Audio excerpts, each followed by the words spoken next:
Hey, everybody, welcome to Comic Book Curation. I am Rudiger Maximilian Dubenstein, also known as Polly, and joining me, as always, is Inquisitor Quiz. How the hell are you doing? I'm doing okay. I thought you unmuted yourself at the, oh, look, Green Goblin grabbing some titty. No. But thanks for saying that out over the mic. It's You're great. welcome. I just Clip that motherfucker. Yeah, right. And joining us, as always, rounding out our triumvirate of awesome is none other than Jack from Bad Comic Reviews. Link in the description. Jack, how the hell are you doing? I'm doing okay. How about yourself? I'm currently trying to figure out how to mute the stream that's playing in the background when it shouldn't be. You know how it is. Oh, That'll happen. There we go. There Okay. it is. So, as chat may or may not have seen, there's a pseudo Polly in the chat, Polydub Live, which is where you can donate to my Streamlabs. That's at Polydub Live. And I'm trying something different. I see that Sinatra's in the chat judging me for not having music playing. Well, we all don't have an NSA level computer there, Sin. And so, yeah, talk about demands on my system. There's only so many things I can do. So I'm running Streamlabs, or monitoring Streamlabs actually, off of my second laptop that I'm treating like a tablet, as well as running chat off of my second laptop. So we're going to see how that works out. I'm guessing not at all, but we're going to have to see. They're saying we're quiet. Me and Quiz. All right. Go ahead and turn these guys up. Did you turn us up yet? Go to hell, Chris. Oh, yeah, you guys are turned way the fuck down. There we go. Yeah, he's trying to silence our voices. Holy shit. Oh yeah, I see. We just the violence inherent in the system. Help! I'm being repressed. Yeah, okay. It's true. So let me get a say something. One of you. Something. One of you. Swing low, sweet cherry. My voice doesn't go much lower than that. Yeah, that was awful. It's swing low, sweet cherry. See, I can't go that low. I'm sorry. Got the sinus thing going still, and puberty just wasn't that generous. Right? Donate to Evolve Polly's Potatoes. Says, yeah, that's a great idea. And speaking of donations, you can. I now have just what? threw the links in. Oh, did you? Cool. I have $1, $2, $5, $10, and $20 notification pop-ups enabled. Should be enabled now. We're gonna see how those work out, if at all. This is the first time we're using them, right? Yeah, I was gonna use them last week, but then we didn't end up doing a show because Jack sucks.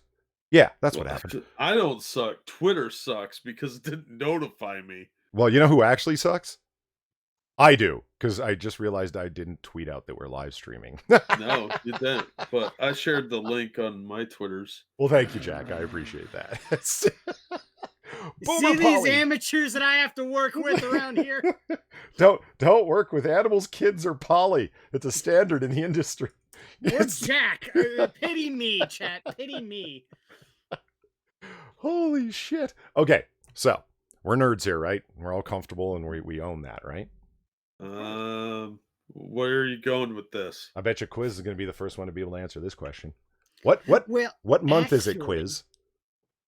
It's November. November 2019, which means it's the time where Blade Runner is taking place. That's right. It's Blade Runner month, y'all. If you didn't know, it totally is. At the beginning of the original 1982 masterpiece that is Ridley Scott's. Holy shit, that scared the fuck out of me, and I'm the one that programmed it to do that. Whew. Yeah. I heard Jesus Christ.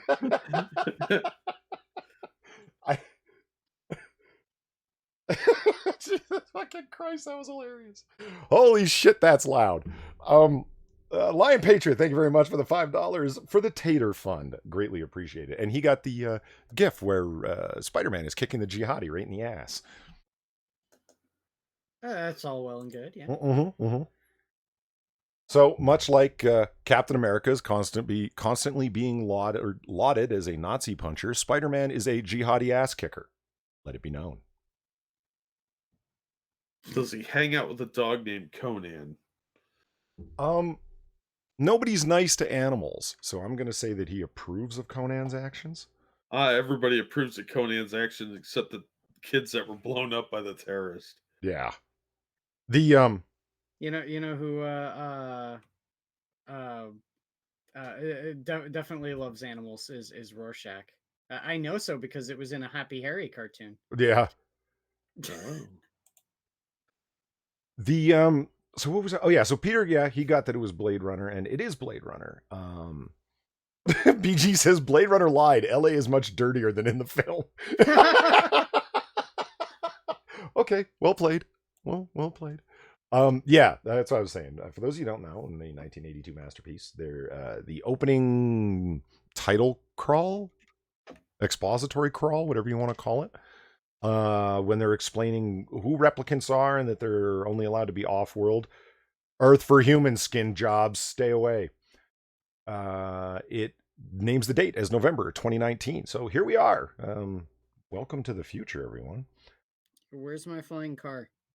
Well, there may not be flying cars, but I was watching Razor Fist did a bunch of Razor Fist arcades, some Let's Plays, right? Leading up to Halloween. Matta Winter says, what the fuck is Blade Runner? Really?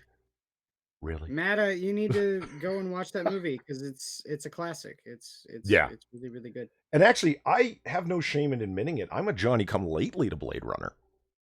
Yes, you are. A very Johnny come lately. So I'm not an expert on it or whatever, but when I watched it and got it, I fully got it. It's like, okay, I see why this is huge. This is an awesome thing. You know what I mean? And So I'm super old and saw it in the theater. oh my God, Jack. See, I was about to start asking, well, of the main 5 available cuts, for those of you who don't know, there's like a million cuts of Blade Runner running around out there. I was about to say, what's your favorite one? Well, I guess Jack's favorite. He's like, well, I like the theatrical one because that's the one I saw in the theater. You're so old. I know, but I've seen a lot of awesome movies because my parents had really good taste in films because they dragged us to every movie they went to. They're like, well, we want to see this, so I guess you kids got to come along. Well, and that's how I saw Sword and the Sorcerer. Well, as I was saying before, so it's not more proof that I'm like a little schizophrenic and tangential. Razor Fist did a series of videos, and he went, when doing one of his Halloween videos leading up to Halloween, kept talking about, yeah, it's November, and so it's Blade Runner month, absolutely, and he is a super massive nerd for Blade Runner in a big way. Everybody focuses on flying cars and replicants. We don't have those, and it's 2019. But let's take a look at all the things that Blade Runner actually got right. And it's interesting, the calls that he makes. I got to agree with him on a bunch of things. It's like climate change, how filthy LA got. The climate change isn't real. Well, he means just like well, you know what? It certainly rains a lot in Los Angeles for a place that's constantly beset by drought and forest fires and the like. And it was always raining in Blade Runner. So they got that wrong. But the futurist that they hired to be a script consultant for it included all sorts of things, and he studied demographic data, which explains why the majority of people living on street level are so diverse, why half of them are Hispanic. Yeah, called the shit out of that one, didn't he? Most of them are actually Japanese. Well, a lot of them are. I mean, he screwed up the he screwed up the importance of Japan, but then every 80s movie screwed up the future importance of Japan, didn't they? Well, because Japan had a recession in the late 80s. Mm-hmm. But up until then, they were like the big financial sector, all the electronics manufacturing, all that. And it was a big deal back then. Yes. Yeah. I mean, don't get me wrong. It's understandable, but still hilarious as fuck. I don't know if you remember Back to the Future 2, where it's like, it's all Japanese. Marty works for a Japanese company, and his boss is Japanese, and he personally speaks a little bit of Japanese because you can't do business in America without knowing some Japanese, because it's just become that much of an economic powerhouse. And now everybody's saying the same thing about China. Yeah, wait that one out, guys. It's China's a house of cards built on shifting sand. Anyway, where do you gentlemen want to start today? I have a great range of options. Hey, I got a great one to start on. Let's start this show right. Dracula will be bisexual and Van Helsing gender swapped in new BBC drama series. Fucking Hold hell. on. Let me imagine the shock I'm supposed to have right now. Oh yeah. No, Oh, this- what? My expectations are so subverted. what is this? What is this obsession with Van Helsing of all of the Dracula characters? Because he's the hunter, I would imagine. Because he's an old white man. Well, he's not the hunter though. He's just the expert who deduces that they're vampires. No, That's- he's that's the old literally- white man. It's literally his only role in Dracula.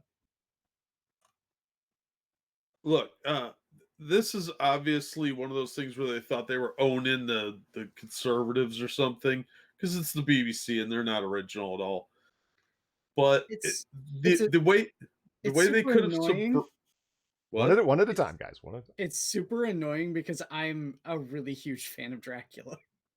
Yeah, but they think they're being subversive, but if they really wanted to subvert the cultural norms, they would have made him a straight white male. Actually, yes, they kind of would have. But they're trying to right historical wrongs, Jack. What don't you understand about social justice? Oh my God, how long are people going to flog themselves over these overblown nonsense shit that happened 100 years ago that I don't care about? Well, Just make a good story. Save your energy on this subject because, unfortunately, we have a number of stories related to this very idea. BBC One in the UK is rebooting the father of modern monsters, Dracula, with a twist on the character's sexuality. According to The Sun, the new BBC drama, simply titled Dracula, will turn the centuries-old bloodsucker into a bisexual. Right, because he wasn't a woman-seducing man throughout his iconography, right? He would, Okay, if they wanted to go with something LGBT oriented, fucking make Carmilla. That's a contemporary of Bram Stoker. It's about a lesbian vampire. You fucking retards. Why do you need to do this to classic literature? Get fucked. You know what I actually my forget? God. You've read the original Bram Stoker far more recently than I have. I read it in high school and then not since. You know the scenes in Francis Ford Coppola's Dracula where surfer dude is in Dracula's castle? Keanu Reeves, thank you. Reeves. Yeah, sorry, he was the worst thing about that movie. I don't buy him as an Englishman at all. Whoa, I see vampires. I have a lot of respect for Keanu Reeves, but good Lord, back at that time, there's only one character he could play, which was the brain dead surfer. That's all he could do. Why did he get Shakespeare? Yeah. Well, you know what? He did the FBI agent pretending to be a brain dead surfer quite well. You know what? That Point Break is a great movie. Yes. Okay, so what you're telling me, Quiz, is that it should have been like to be or not to be. Like that is the question. Well, whoa. You do know that he was in a Shakespeare movie, right? And I am pretending that does not exist, and I will continue to do so. Thank you very much. It's even worse because it has Kenneth Branagh in that movie. Otherwise speaking, it's really good. But Kenneth why? Branagh is a Shakespearean legend, which is why he'll have to take every role he can for food. Okay, let's get back to Winona Ryder. Now, your face when Mina Harker is always fated to die, Polly. There was far too much nudity of her redheaded friend and not enough nudity of Mina. I'm just saying. But well, to be fair, there's an excellent scene in that film if you're not aware, and for those who aren't aware, Winona Ryder during her period of peak hotness was in that film as Mina, and there's a scene where it's raining and she runs outside in this little silk negligee or whatever, and she gets wet and she runs down the stairs and all the right things are bouncing, if you know what I'm saying. Yeah, it's worth checking out for that alone. Anyway, okay, Surfer Dude's in, Keanu's in Dracula's castle, and he's having his blood sucked by a bunch of lesbian vampires. Does that ever happen in the book? It's implied. It's implied. So Yeah. if you want some LGBTQ plus stuff, why not just really focus on his lesbian harem?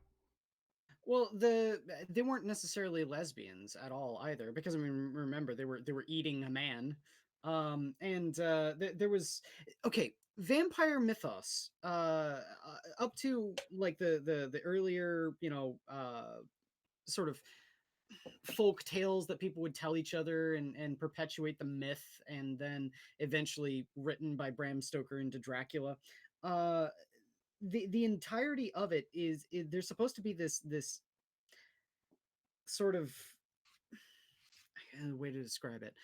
It's sort of like pseudo-sexual nature of a vampire. It's the ultimate violation of someone to be able to get them to give themselves willingly to you, as well as taking their blood, so on and so forth. So it's and the violation is the fact that it's not your body necessarily that's being violated, it's your free will, that you are willingly giving yourself over to the vampire. It's the ultimate predator, and it's very sexual in nature. But at the same time, there's it the pseudo like intellectualism that you get, like surrounding the very core tenets of the character, of what it means to be a vampire. It doesn't, you're getting into the sort of PhD level. I'm going to write this thesis and it's just going to be 21 pages of bullshit. A thesis is 21 pages. Well, more. Mine was Whatever. 216, but okay. Oh, okay. Well, yeah. So, anyway, so that's neither here nor there. When it comes to asking if they're lesbian, if they're straight, if they're whatever, the only one that I can sit there and immediately point to where it has historical basis on something being actually gay or lesbian is Carmilla. That novel was written by a contemporary of Bram Stoker. I can't remember his name right now. Shit. Not important. Dead air is bad. Yes, it is. So it was Joseph Sheridan Le Fanu. Carmilla was a lesbian. She seduced and eventually, bit and drew the blood of a young woman. So again, if you absolutely have to do your representation bullshit, there are other things to do than pervert and corrupt something that is infinitely better than what you are going to write, BBC. No, see, this movie, I think you're missing the point. It's about a person who's not an actual vampire but identifies as one. And the whole movie is about this individual shaming the others because they keep dead naming them, and they're really undead. So all right, with that, let's get back to the article. Holy shit. The iconic vampire will be played by Class Bang. What? Oh, hold on. Class Bang? Yeah, I don't know. Is this a porno? Starting to sound like it. Come on. There we go. See right here. CLASES, whatever, Bang. Class. I can't see anything. Class Bang. Whatever. Well, then you get good, damn it. Okay. Who psychic abilities? Oh, now it's on the screen. Yeah, I was saying, this entire article you hadn't been putting up on the screen. Well, you mind, because you know why? I've been staring at a third thing. I got my eyes ping-pong in between three sources here. It's a little vertigo-inducing, frankly. So the iconic vampire will be played by Mr. Bang, who will use his powers of seduction on men and women alike. My porn name is going to be Mr. Bang. Mr. Bang. The new drama series comes from Mark Gatiss and Stephen Moffat, the pair behind the wildly popular BBC show Sherlock Holmes, which stars Benedict Cabbage Patch. To make his point, Mark Gatiss first emphasizes that they wanted to move away from the Dracula's traditional collection of beautiful women. This was famously shown in Francis Ford Coppola's Bram Stoker's Dracula with the 3 concubines. Oh, quote, he's got broad tastes, has this Dracula. He's got broad tastes, has this Dracula. Then make it about a different character. Well, let's not move beyond the fucking kind of phrasing is that. It's not. It's British. He's got taste that has this Dracula. It's like a yeah. I see your point. Okay. Yeah, picture it in Cockney, and you'll be all right. It's not just a collection of 60s women with push-up bras this time. Mark adds that Dracula sees mortals as food with little difference between the sexes. So he's truly pansexual, you're saying. Dracula has never discriminated insofar as he can tell the difference between the sexes. He goes for his food, but also the people who interest him. Is that why he tried to seduce Mina and spent... Anyway. And fell so deeply in love with his wife, so Vlad the Impaler is no longer beset by what... Anyway. Gatiss claims his view of Dracula is nothing new as he points to 1958's Dracula starring Christopher Lee and Peter Cushing. This goes right the way back. Right the way back. There's a moment... This is right the way back. See, it all makes sense. Way back. It all makes sense when Jack does that. Okay. There's a moment at the end of the Hammer film with Christopher Lee and Peter Cushing when he goes to bite him, and it's very, very homoerotic for the time. Oh, God. That's I believe that's what we call in comic books retconning. In the show's trailer, seen below, Dracula confronts a young Lord Rethvivin, who tells him, "Try to stay calm. You're doing very well," as he jerks his hard member. As the Count tells the young Lord this, he touches his face with his hand while stroking his swollen member. Dracula isn't the only character who will have some new changes in this adaptation of Dracula. The legendary vampire hunter Professor Van Helsing will be a woman instead of a man. It looks like BBC made sure to hit every checkbox possible. Oh yeah, there'll be 5 historically inaccurate Black people, a Native American, and an Inuit involved in this. Yes, and plenty of people in wheelchairs.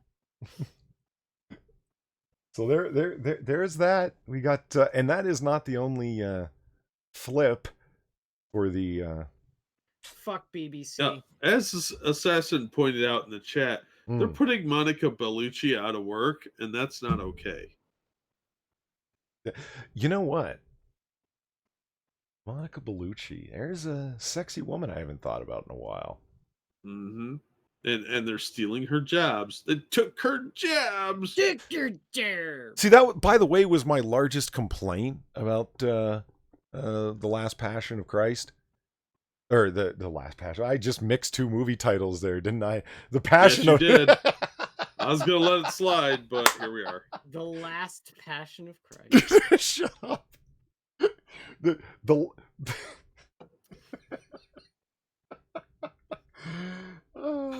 Okay, anyway. I prefer the Christ Jedi, but you know, that's fine. I prefer One Night in Bangkok. Perhaps I should tell you guys about this new higher milligram version of the pseudoephedrine that I have procured recently. Anyway. And blame the drugs. Passion of the Christ is Monica Bellucci playing Mary Magdalene. You shouldn't be looking going, oh, Monica Bellucci, hell. Oh, wait a minute, I'm watching like a heavy-duty religious movie right now. This is wrong. Like, that might be one of those sins that isn't forgiven. Well, I mean... Start eyeballing Mary Magdalene. What's up, Mary? What's up, other Mary? How you guys doing? Yeah. I was about to type out an answer to Ebony and chat, but I'll just do so. I, Ebony, am Polydub Live. That's the... what I have my Streamlabs account under, and anybody can find that link below if they're interested in donating and stopping me from having to use 2 different computers, which is why, Ebony, I'm signed in as Polydub Live for chat, because I'm monitoring chat and super chats on another computer, because my first potato can't handle it. So 1 potato, 2 potato. See what I did there, Jack? 3 potato, 4. I don't know. You know, Bronco Boaz brought up a good point. Vlad the Impaler was very likely used by the Ottomans as a boy, so I'm thinking it would be an issue if he and Dracula were the same person. That's a very good point. Vlad the Impaler was, Vlad Tepes was, I believe, yeah, used by Turkish and Ottoman warlords for a very long time before he made his way back to Romania. And that's why he hated the Turks and defended Christendom from them by impaling them on spikes. You know what? Thanks, Vlad. The Turks fucking deserved it. Fuck them. They had it coming. Deus fault. Anyway, That's why Romania isn't full of Muslims. Yeah, right. right. That's a hate fact, Jack.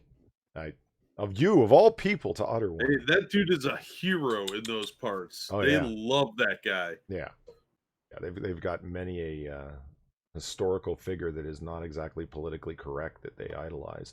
So let's talk about this one because it's a little bit different. Alleged plot details leak for Disney Plus Moon Knight series. Shia LaBeouf and Rami Malek rumored. This is Rami Malik. I don't care. I like him. How about Bug-Eyed Weirdo? Can we go with Bug-Eyed Weirdo? He's a bug-eyed weirdo, but he plays like every character he plays is a bug-eyed weirdo. So I'm just saying. Let me just say this. I knew him mostly as that one nature controlling X-Man like vampire from the Twilight series. Yes, I've seen the Twilight series. I was made to do it by an ex-girlfriend. Leave me alone. And then Mr. Robot, which was a good series at the beginning because it had Christian Slater in it. It was kind of an interesting writing series, and then just went straight to hell. So that's right. That's yeah. So anyway, you're gonna like this one, Quiz. Check this out. New alleged plot details. All right, skip the first sentence. I forgot. The alleged leak comes from 4chan and indicates that Disney and Marvel Studios are looking at a number of actors, including Shia LaBeouf. Should we really trust 4chan, including Shia LaBeouf in something? See, the costume Moon Knight's wearing in that top image is actually pretty cool looking. It is. It is. Yeah, it was a comic book reimagining, and yeah, it is. It works. I'm not opposed. I'll say this, man. Here's the thing about 4chan. Take absolutely everything you read there with a grain of salt. Treat it like it could be real, but also is very likely not. Well, let's see what is unlikely to be real. They have lied to us before because I have heard that the pool is closed, but when I go there, it is not. Well, obviously they just cleaned out the AIDS, so it's fine. But I've also seen numerous Asians and black folks doing the white power OK symbol, so I don't know what to think anymore. I know, right? The alleged leak comes from 4chan and indicates that Disney and Marvel Studios are looking at a number of actors, including Shia LaBeouf, Bug-Eyed Weirdo, Garrett Holland, Justin Theroux, Michael Ealy to play Moon Knight, aka Mark Spector. And this is where the idea comes from that they got Mark Spector being played by an African-American individual. However, the leak notes that there is also an internal push to find an unknown actor and surround them with A-listers. As for the plot details, the show will reportedly feature 2 different timelines alternating back and forth between 03 and 23. The leaker explains it will be a trippy sliding timescale that I've heard compared to Westworld / Mr. Robot. Well, he is a little nuts, Mark Spector, so perhaps that'll make sense. The show will allegedly explore mental health issues, wealth disparity, fuck off, and superhero action. It will also not shy away from violence, despite being Disney+. The leaker details in that first episode, Mark Spector throws a man off a skyscraper to his death. Oh, like he did to Bushman in the comic, but you're going to pretend that you're not pilfering the comics for some ideas while fucking that same lore in the ass?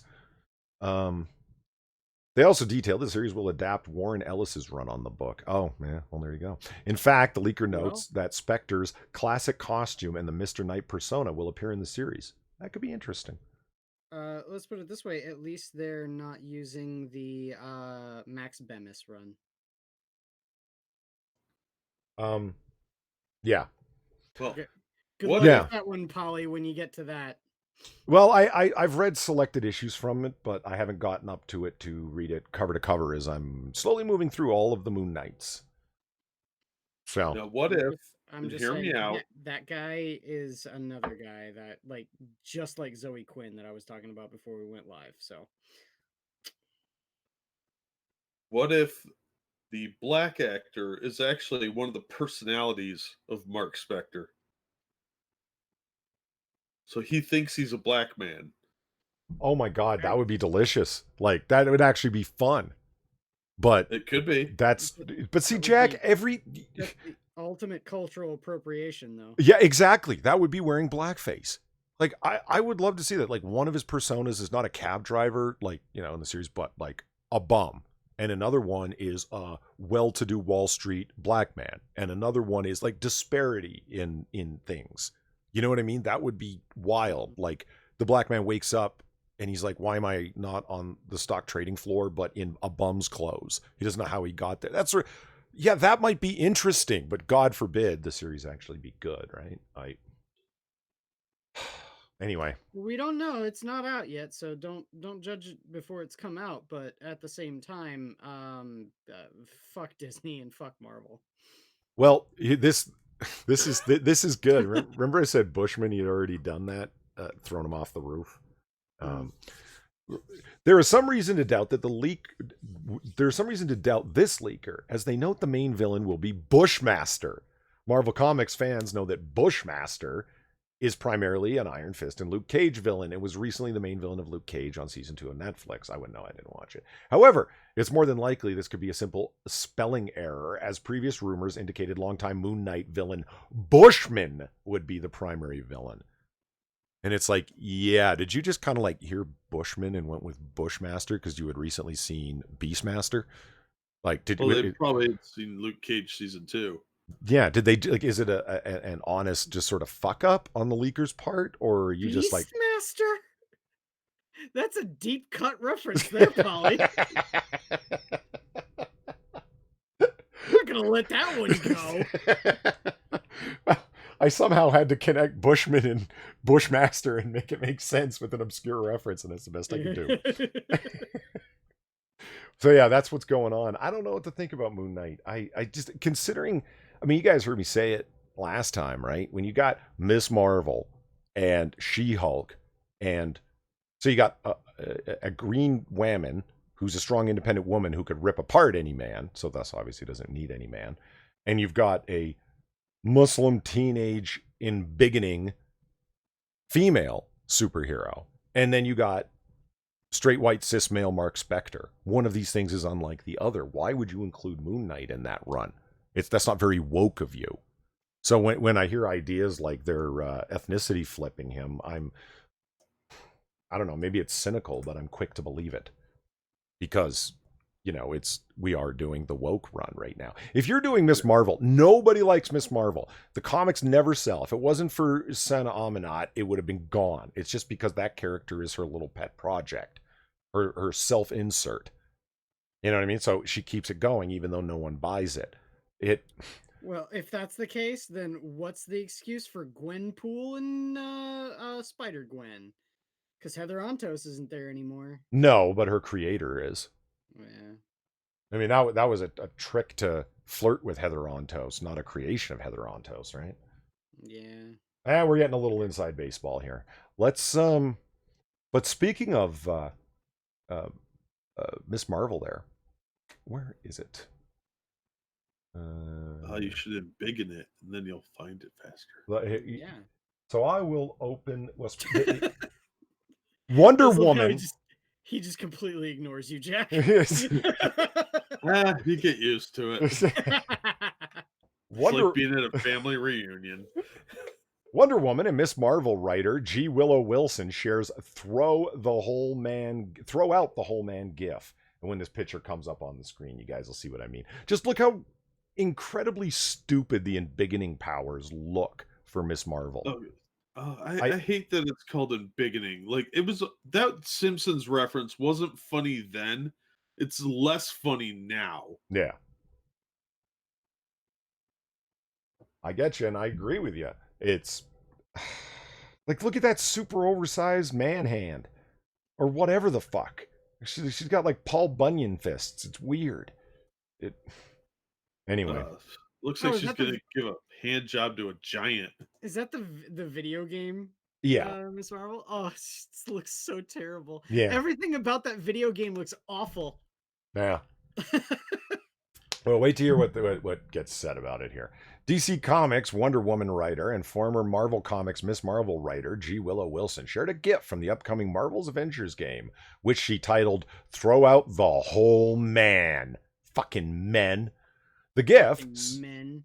the GIF seen below sees Miss Marvel, aka Kamala Khan, woke as fuck, on the roof of a building of her embiggened state, tossing what looks to be an enemy soldier over the top of a mountain. Wilson wrote on Twitter, quote, "This is the new all-purpose throw out the whole man GIF. Please update your download folders." For you and your, like, little weirdo angry 4% of the internet friends, I fuck off. 4% of Twitter, not even friends. It's just fuck.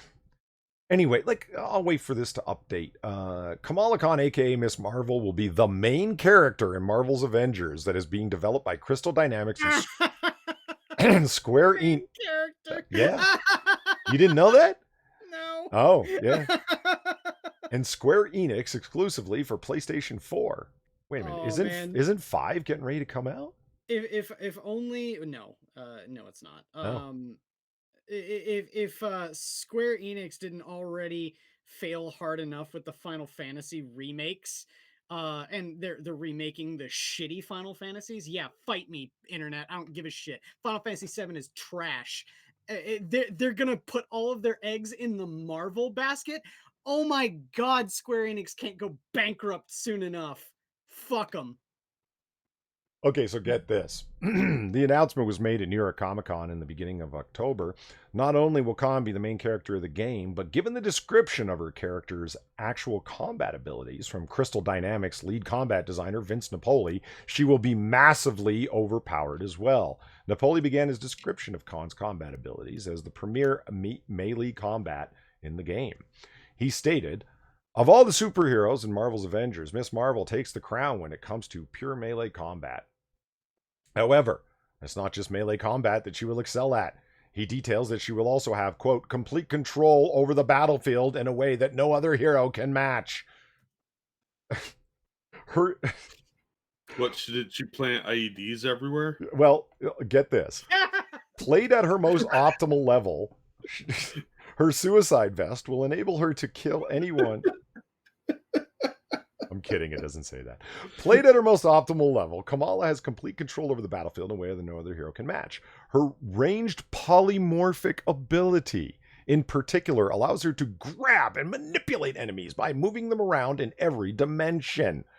I love this. Lovingly dubbed Mini Embiggen, this ability allows Miss Marvel to automatically dodge incoming attacks, counter enemy attacks with precision and timing, and seamlessly increase her attack and reach and impact at any time, all without interrupting her current attack. So, yeah, I mean, you make her sound OP as fuck, man. This is... Well, she's Mary Sue, so Yeah. I don't know. I'm looking forward to this bankrupting Squaresoft. Fuck them. So, I don't know, guys. What do you think? Like this picture of her looking so retarded with her seismic polymorphic abilities, Mini Embiggen. Even as powerful as that makes her, do you think gamers are going to even want to play this stupid looking of a character? I don't. Oh, dude, the game looks terrible. Does it? The one thing that when that was put out on E3, and then subsequently when it was shown in like all the video game publication magazines and stuff like that, every single person that I view that isn't a Access Media shill for the video game industry had nothing but derision and mocking laughter for the character designs. They look fucking terrible for that game. And I had no idea it was a Square Enix game, so it's double my ire. And now with Kamala Khan being, released as the main character, it's this could kill Squaresoft. Just saying. I'm all for also normies playing this game, going, who the fuck is Kamala Khan? Like seeing it, playing the game, getting angry with it, and then writing off Marvel in its entirety. This is going to do nothing more than hasten the end of Marvel. Mark my words. No, they're gonna see this and be like, "Oh my gosh, I have to watch her on Disney Plus now." Yeah. Well, Because she's getting her own show. that's what Marvel wants to happen. Well, yeah, because you see a girl with monstrous fisting action, and you think that's somebody I want my kids to idolize. Yeah, that's the way you should do it. It's like, I am tired of these people using an Islamic POC as lesbian fetishizing. You don't think I know what you mean by that massive fisting power? Yeah, like Fisto from He-Man. That's or Kit Fisto from Star Wars.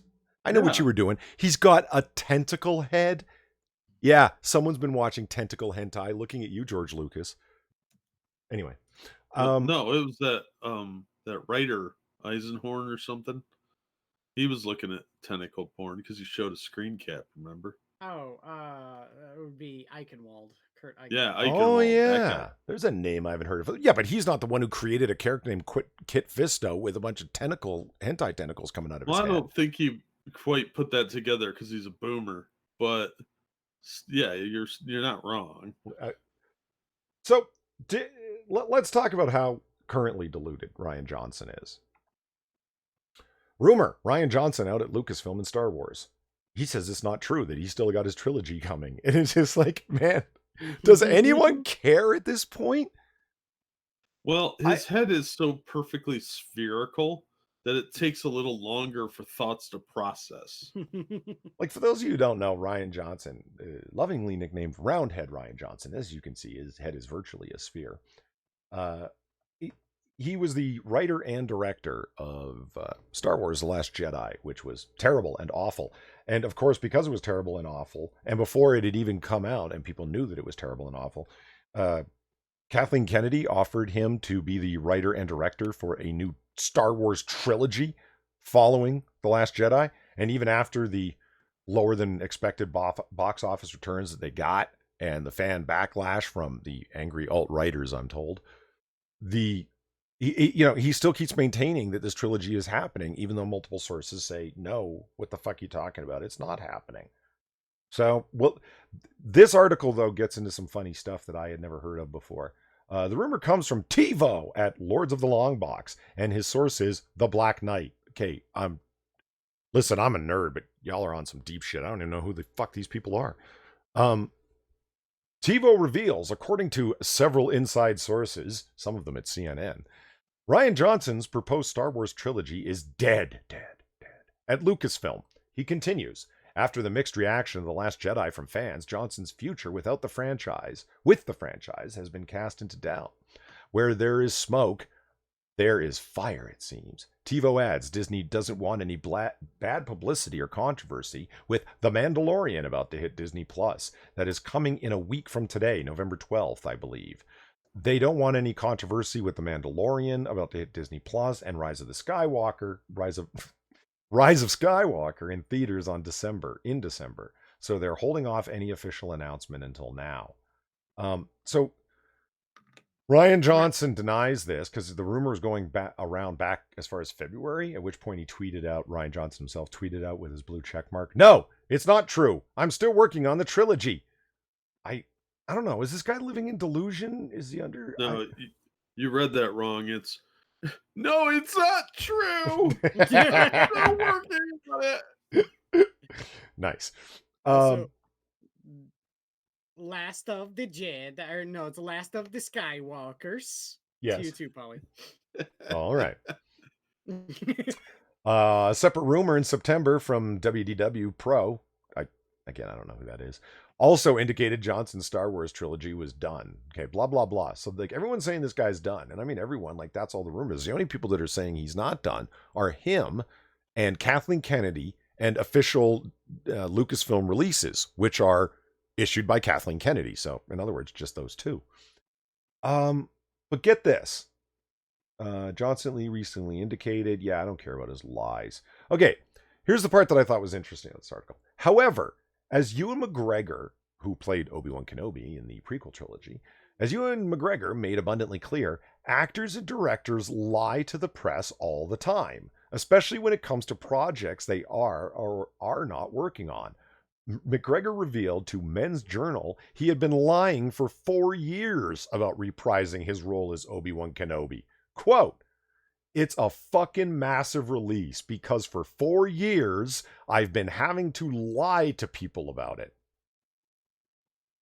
Damn. Ewan, first of all, you can go fuck yourself, dude. I've lost all respect for that dude. But the other thing, no one cares that you're lying to people, Ewan. That's your job. As an actor, that's all you are meant to do. Well, why anyone believes an actor in the first place is beyond me. I think there's a big difference between lying about what you're acting on and acting. I mean, the whole point in acting is the willing suspension of disbelief, like that you can accept that these aren't. Yeah, I'm telling for multiple years, yeah, I'm going to be reprising the role. Why? Because these fuckers told me to say that, even though I goddamn well know it's not true. They know it's not true. And it's like Rian Johnson. I mean, I think you're a fucking liar too, if I had to take a guess. I don't think you have a trilogy in mind. You just don't want to look like a loser who got kicked to the curb because your fucking movie sucks. No, he doesn't want to be known as the guy that destroyed Star Wars. Well, talk about I actually blame version. Kathleen Kennedy for that. I mean, really, Rian Johnson. You can always find hacks to write stupid stories. I say that about comics all the time. It's the editor's fault. In this case, it's Kathleen Kennedy's fault. She hired him. She knew what he was writing. Talk about a subversion of expectations, guys. Yeah. But I mean, it had the points in it that apparently she wanted. The main characters directing everything and moving the plot forward and making all the decisions were all women, whether it was Admiral Oldho or Mary Sue Ray or Ting Tong Wing Tong. What's her name? Rose Tico. Rose Tico. Setting the animals free on Casino Planet. Ting Tong Wing Tong. That's not my joke. For those of you who don't know, no, that was not a racist reference on my part. That was some smart ass shit posters went to Wikipedia, the official Star Wars wiki, or non-official Star Wars wiki, and changed what's her real name? Rose Tico. Kelly Marie Tran. Changed Kelly Marie Tran's name on her wiki page to Ting Tong Wing Tong. Now, also to be fair to Rian Johnson or whatever, however you fucking pronounce it. Rian. Apply directly to the forehead. So, Rihanna Johnson. They do both have huge foreheads. Well done. They okay, do. yeah. They do. And Chris Brown probably wants to punch him too. You know what? I would let Chris Brown do that. I would even tell Chris Brown that it's Rihanna in whiteface. He'd probably believe that because he seems kind of dumb. Yeah. But to be fair to him, it sounds like Kathleen Kennedy is a very big micromanager. And yeah. That's rumored to be why those two guys from Game of Thrones quit. I think that's who it was. I read an article about it this morning.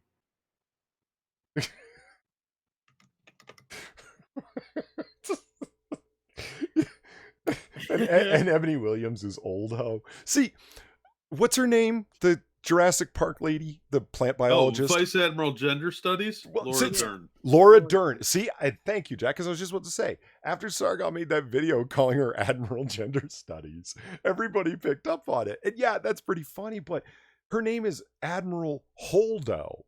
And she's like this old, bitter, purple-haired lady. Why didn't everyone think of the joke that I did? Admiral Oldho. Yeah. She looks like Mrs. Slocum from Are You Being Served? What? Oh my god! I thought I must have told that to Monkey. I'll find you an image, Polly, so you know who I'm talking about. Mrs. Slocum from Are You Being Served? I'm like, that dance movie starring B2K? Like, no, it was a British TV show. It's a John Cleese. God damn it, Paul, you Philistine. I appreciate John Cleese's humor. I'm just not a Britophile on him. Anglophile, whatever. When you only have 5 stations to watch as a kid, you have to watch PBS. Holy shit. Yeah, I know. It's uncanny, isn't it? You're not wrong. That really does look like her. Yeah, it's guys, it's an old angry-faced lady with purple hair. Yeah. Yeah, she was the actress was actually very nice in real life, but I will drop the link into the chat. Thank you, Lion Patriot. He got the reference. Yeah, Vice Admiral Gender Studies was a meme. Somebody made a trading card. That's where Sargon got it from. Oh, nice. Okay. Nice. I only had heard about it from Sargon's video. Yeah. Like all was his joke around what's his name? I don't know. That sentence made no sense. Whimpering face black man who used to be a stormtrooper. What's his name in the movie? Finn. Finn. Thank you. Yeah, guys, seriously, go back and watch Force Awakens. Watch how much time on screen he doesn't go whimpering face. That's his entire fucking 75% of his fucking role in that film. That's all I remember. Well, it's hard when you're surrounded by so many powerful women. It crushes your masculinity. Yeah, well, fair your enough. Toxic masculinity. Well, yeah, but I mean, what was Sargon's diversity hire? Was that is that from the trading card collection too? Probably. Yeah. Well, in any case, let's move on to Ryan Johnson. Yeah, you're a fucking liar, and Ewan McGregor. Well, at least he told the truth about that. You know, to borrow a quote from our friend Monkey, Johnson looks like he smells like pee. Yeah.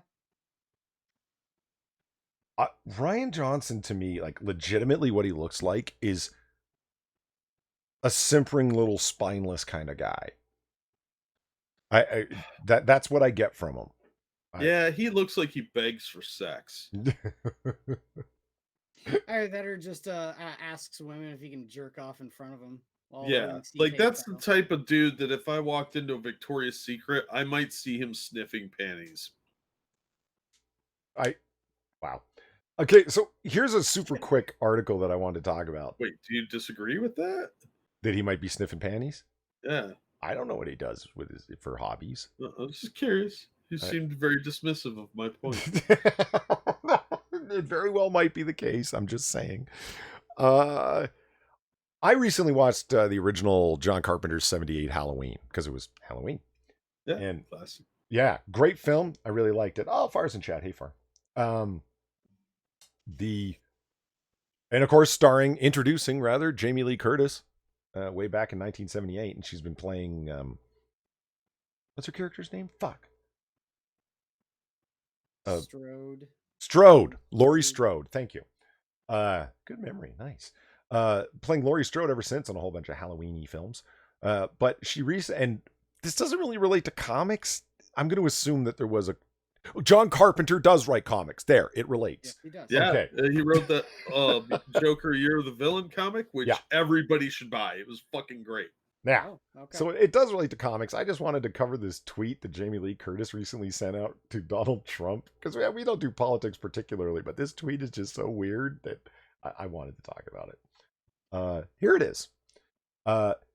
This is right after Donald Trump announced the death of Abu Bakr el-Baghdadi, the leader of ISIS. Uh-huh. Okay. She tweeted out, he may have died a coward at the real Donald Trump, but all living things suffer when they are blown up. Anyone who has experienced warfare, unlike yourself, would know that. War is brutal. Dogs are brave, bold, loyal, loving, and healing. What the fuck is she talking about? Yeah, like this. Jamie, were you in war, Jamie? But just, Jamie, are you feeling okay? Like, that is a sort of very disjointed set of ideas going on there. Grandma's off her meds again. Right? Yeah. She needs to go and take some more of her poop pudding. And it's like, I was gonna, when I first read this, crack jokes on all things suffer when they are blown up. When they blow themselves up. It was a fucking suicide vest he personally detonated. Like I was about to crack jokes along, all things suffer, especially austere Islamic scholars when they are blown up. Like when they are blown up, he wasn't blown up by a bomb or Well, he was, Well, he but like was. by an enemy bomb. If you know what I mean. To be fair, if it was a good bomb and he did it right, he didn't suffer because it was instantaneous. He was wearing it. Yeah, I would say that's the thing is suffer when they're blown up. We're not talking about fucking oh god, what's the napalm here? You know, he's not sticking with chemical fire and burning to death. He exploded, and when you explode, it's the concussive force usually that kills you, and usually it kills you pretty much instantaneous. Yeah. There's The no only suffering people involved. I feel sorry for in this entire scenario are those kids that he took out with him. Yeah, and I mean, where is your sympathy for that? Because those children didn't choose to die. He chose to take them with him. He didn't need to. He just did. I'm going to take them to heaven with me, I guess. I don't know what the fuck his twisted ass thinking was. Well, maybe they went to heaven. But I mean, like, I'm just like Jamie Lee Curtis. I don't know if you're suffering from Trump derangement syndrome or you're just old and deranged. But your tweet is full of discordant ideas where you suddenly start talking about how brave, bold, loyal, loving, and healing dogs are. I get it as a reference to Trump talking about the dog, but you don't really even connect those things. And all living things suffer, but you're not even talking about the children that it was described in that same thing. Are you so angry at Trump that all of these things, like, God damn it, like, that's my whole point. Like, what the fuck? And she did it, I think, one would have to assume, for the near 5,000 retweets and 34,000 likes. Yeah. Well, she was right about the dog. He was brave, bold, loyal, loving because he loved America, and healing because he healed the world by killing a terrorist. Yeah. Goodest boy. That's just some crap. That's just some crap. Okay, gentlemen, we have a couple of different directions we can go here. North. Well, one is, hold on. What's this one? I take the sword. Oh, that's Zork. Never mind. Okay, that's that one. Did the Terminator article? We could talk about that. Do you have? Oh any- yeah, we you could might just get eaten by a let. Gru. I didn't open that article. Thank you for reminding me, Jack. Let's just talk about that in general. So I want to give Quiz an aneurysm. So we did any of us go watch it? Fuck no. I saw 10 minutes of it and went back to the theater I paid for. I didn't watch it. It I actually did have an intention to go watch it, but you know what my thinking was? Oh, I'm not going opening weekend. I want a mostly empty theater. I'll go in a while. You could have gone opening weekend. I could have gone the first showing, man, and it would have been a mostly empty theater. Holy shit. Okay, for those of you who don't know, chat, Jack Quiz and I did a review of the teaser trailer when it first came out, right? For Terminator Dark Fate. And it's on. You should all go back and watch that sometime because we were right more than we were wrong. Well, you know what? I did go back and watch it after this legitimate surprise of a fail. Like, it's one thing to say, okay, it's going to be a fail, but seriously, guys, none of us called it being a monetary fail. Not like this bad. Because, you know, everyone jokes about how bad the Transformers movies are, right? And even when they replace Shia LaBeouf and weirdo plastic surgery fake ass stripper mannequin girl, Megan Fox. Toe thumbs, yeah. Toe thumbs, yes. Toe thumbs. Even when they replace Plastic Girl with a different actress, they're still bad, and everybody makes fun of them. Yeah, fuck that. Those movies turned a major profit because China, right? And it's doing very, very well, and it did well enough in the Anglo market, whatever you want to call it, Canada, United States, Britain, everywhere that's going to be playing in English. All the Transformers movies did well enough to make their money back just there. And then China becomes pure profit once they've paid for marketing, right? This movie's going to lose money. It's like, what, at 130 million under right now? Oh, it's more than that. Last thing I heard was 130 mil, but that was 2 days ago. So, I mean, chat, this movie is bombing. And I openly admit, I don't have to say I predicted everything. I didn't see this bad of a failure coming. How did it fail that bad?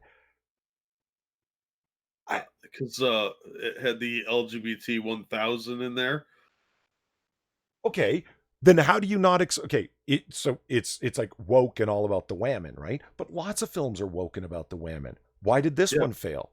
Because everybody, first of all, the franchise is fatigued.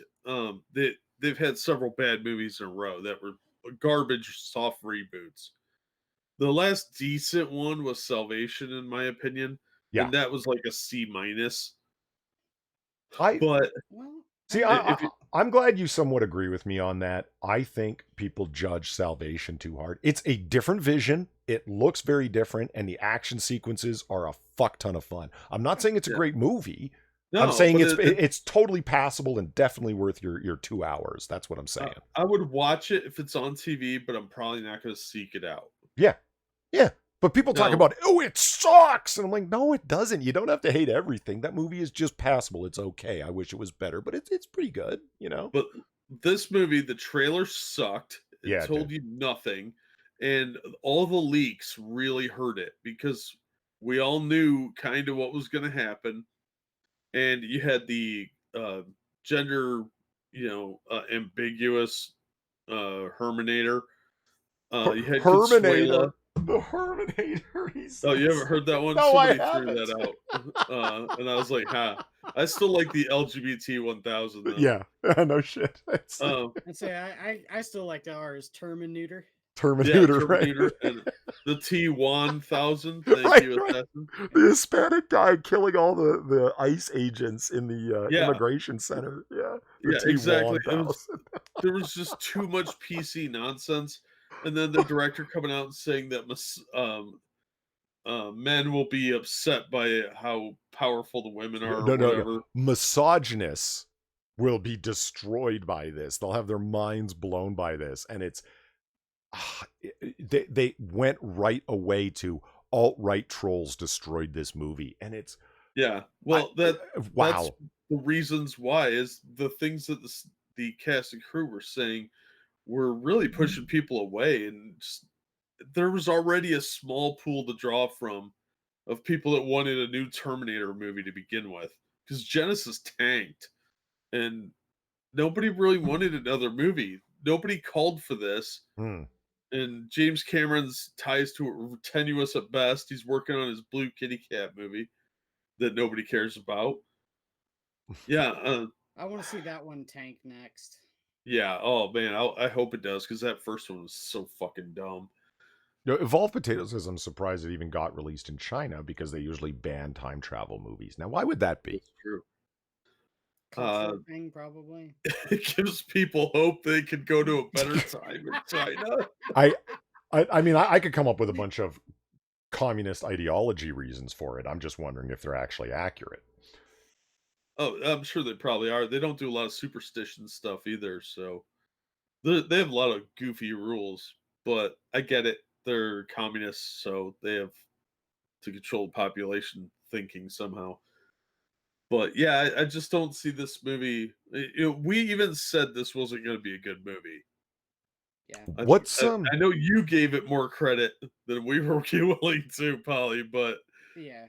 No, the Well, I was in that original review. I was like, because I dig Terminator films, and you know what? I'm tired of people saying. Honestly, stop repeating what you hear other reviewers say. I'll go out on a limb. You guys don't actually have the opinion that Terminator is a very small universe, and there simply isn't that much to write inside of it. That the original story, 1984 Terminator, tells the complete story, and it mined all of the fictional material possible.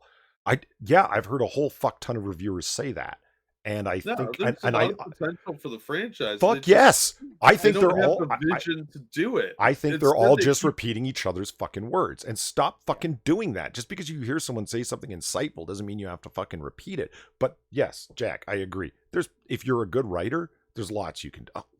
Come yeah, on. see now, if I they wanted to do a new story, they could have said it somewhere else with somebody else that was pivotal to the resistance. right. One person is not the entire resistance. Maybe they could have gone after a specific location, like, oh, this doomsday bunker is where a bunch of the resistance got their weapons at the beginning of the war. Why don't we target that? And it becomes like a standoff kind of movie where like a handful of military guys are trapped in there trying to fend off the Terminators from coming in. Mhm. That could be interesting. It'd be like a Alamo type movie, but there's a lot you could do with the franchise. They just instead choose to constantly reboot it. Salvation I liked because a lot of it was really focused on the actual apocalypse era. It Yeah. wasn't about necessarily time travel. That was interesting. They did a lot there with that. That could have been a really cool trilogy, but it just wasn't quite up to par. So, I mean, how long ago did Terminator Salvation come out? It's 10 like, years? 12 years? yeah, 15? it's between 7 and 10. I don't know. So I can avoid, the spoilers don't matter at this point. Fair enough? Not to me, but hey, audience, are you from the distant past? Meta Winter says, this Terminator has been blocked from China in its current cut. Oh, okay, fair enough. I didn't know that. But Hollywood studios and directors who claim creative integrity are every single time without the exception of Quentin Tarantino, willing to recut any movie for the Chinese audience. The only director I've ever heard say, oh, no, wait a minute, Scorsese too. Scorsese and Tarantino are the only ones who said, no, I'm not recutting the fucking film. Fuck that. I'm perfectly willing to believe that the hacks behind Terminator Lesfest, what the fuck's it? Dark Fate, are willing to recut that movie in any form that they need. I'm sure they'd be willing to reshoot new scenes. Oh yeah, it's not gonna save it. Photoshop Consuela out because she's like a hobbit sized. Yeah. She's a tiny woman. She's probably shorter than Weibo. Am I the only one that didn't realize Weibo was short? Probably because she's like Smurf sized. Well, yeah. When I was talking to her off stream one time, because you can find both Weibo and myself over on her channel every Sunday at 8 p.m. Eastern doing cocktail hour where we both drink and talk about whatever the fuck. Anyway, she said, oh, yeah, I'm 5'1", and I'm like, what? You're like a homunculus person. That's really that's really short. Are you a pygmy? I want to get a net and catch you for science. I will sell you to the Smithsonian. Jacob Jet and Lucky Pop Tart are here. Hey guys. So anyway, what was I saying? Oh, so Salvation. Nobody says that there's any problem with spoilers. So, or chat's just talking to each other and they didn't even notice you asked them a question. Whatever. Yeah, that movie goes in the direction of the way it ends. You got Marcus, the guy who died back in the day, who has been reordered as a machine human hybrid by Skynet to go after John Connor. This is going to be the ultimate infiltration machine, ultimate infiltration Terminator. It's a Terminator that literally thinks he's a human being, right? Jack. What? Yeah. Right. Keep going. Okay. Right. Okay. Do you know the way that movie was originally written? I had no idea. They even filmed the beginning scenes for it and had obviously a completed script and then reordered it at the last minute. Because the way that it ends is, well, I won't tell you the way that it ends. I'll tell you the way that it was supposed to go. John Connor, he's always been talked about up until this point as the leader of the rebellion who successfully destroys Skynet. And that's why Skynet's sending machines back to the past to kill him or kill his mother. Because he's the successful person that leads the humans to destroy Skynet in the future.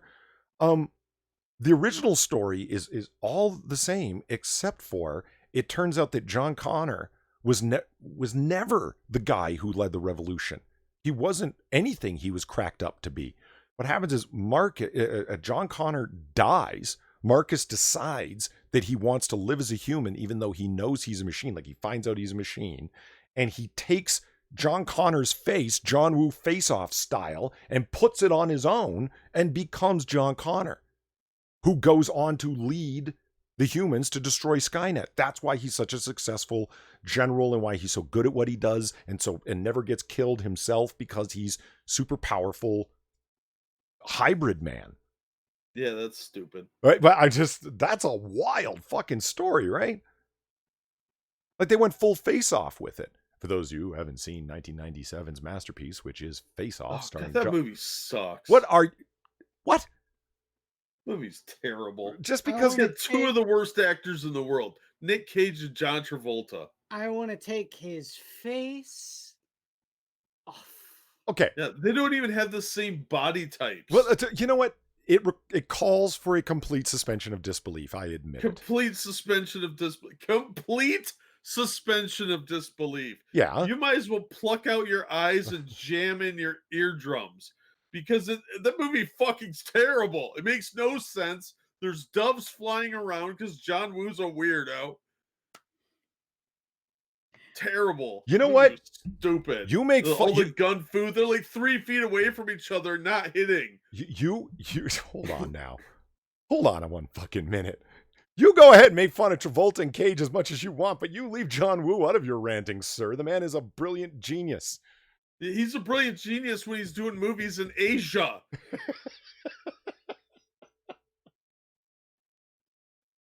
You don't like anything post Hong Kong? I did like Replacement Killers for some reason. That one holds a special place in my heart. Right. I don't know why. No, I completely agree with you. It's a great film. It's like Antoine Fuqua is a really, really good director who directed that film, and he's good at. I'm not going to force this movie into my own style. This is meant to be a Hong Kong style action film, so he studies John Woo style. John Woo is a producer and executive producer of it, and it's starring Chow Yun-fat. That's more than enough reason to. Yeah, the Replacement Killers is really good. Nothing wrong with that at all. Anyway. Face Off sucked, though. Face Off? Okay, look. Admit this for me. Be fair on this. John Travolta, while not being a great actor, does do a really good Nicolas Cage impression. Yeah, I thought that was funny, but it couldn't save the movie. It wasn't worth watching the movie for me. The problem for me is that Nick Cage, who's a farcical actor, not a good actor. The bees, not the bees. Come on. He can be good. You're not going to reference Leaving Las Vegas, are you? No. Raising Arizona. He plays white trash superbly. I really liked him in The Rock. What as the Southerner after that stupid stuffed bunny? What? What? Are you talking about Con Air? Oh. Con Air was yeah, stupid. Con Air, right, yeah. Yeah, as The Rock, he was just the idiot following around after the wife slapper. Yeah. Wife slapper. If I can't remember someone's name, I just go to the closest thing I can think of. Yeah, the best part of The Rock burnt was the meatloaf, so I had to teach her a lesson.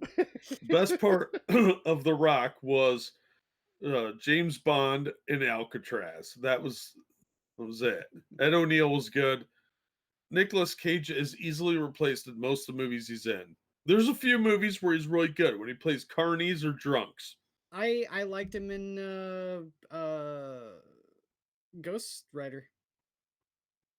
Why? I'm sorry. I know that there's some people that hate that movie with a diabolical passion, but I actually really kind of like that movie. I don't hate it. It's just the sequel was. It just I wasn't. hated that. The sequel was awful.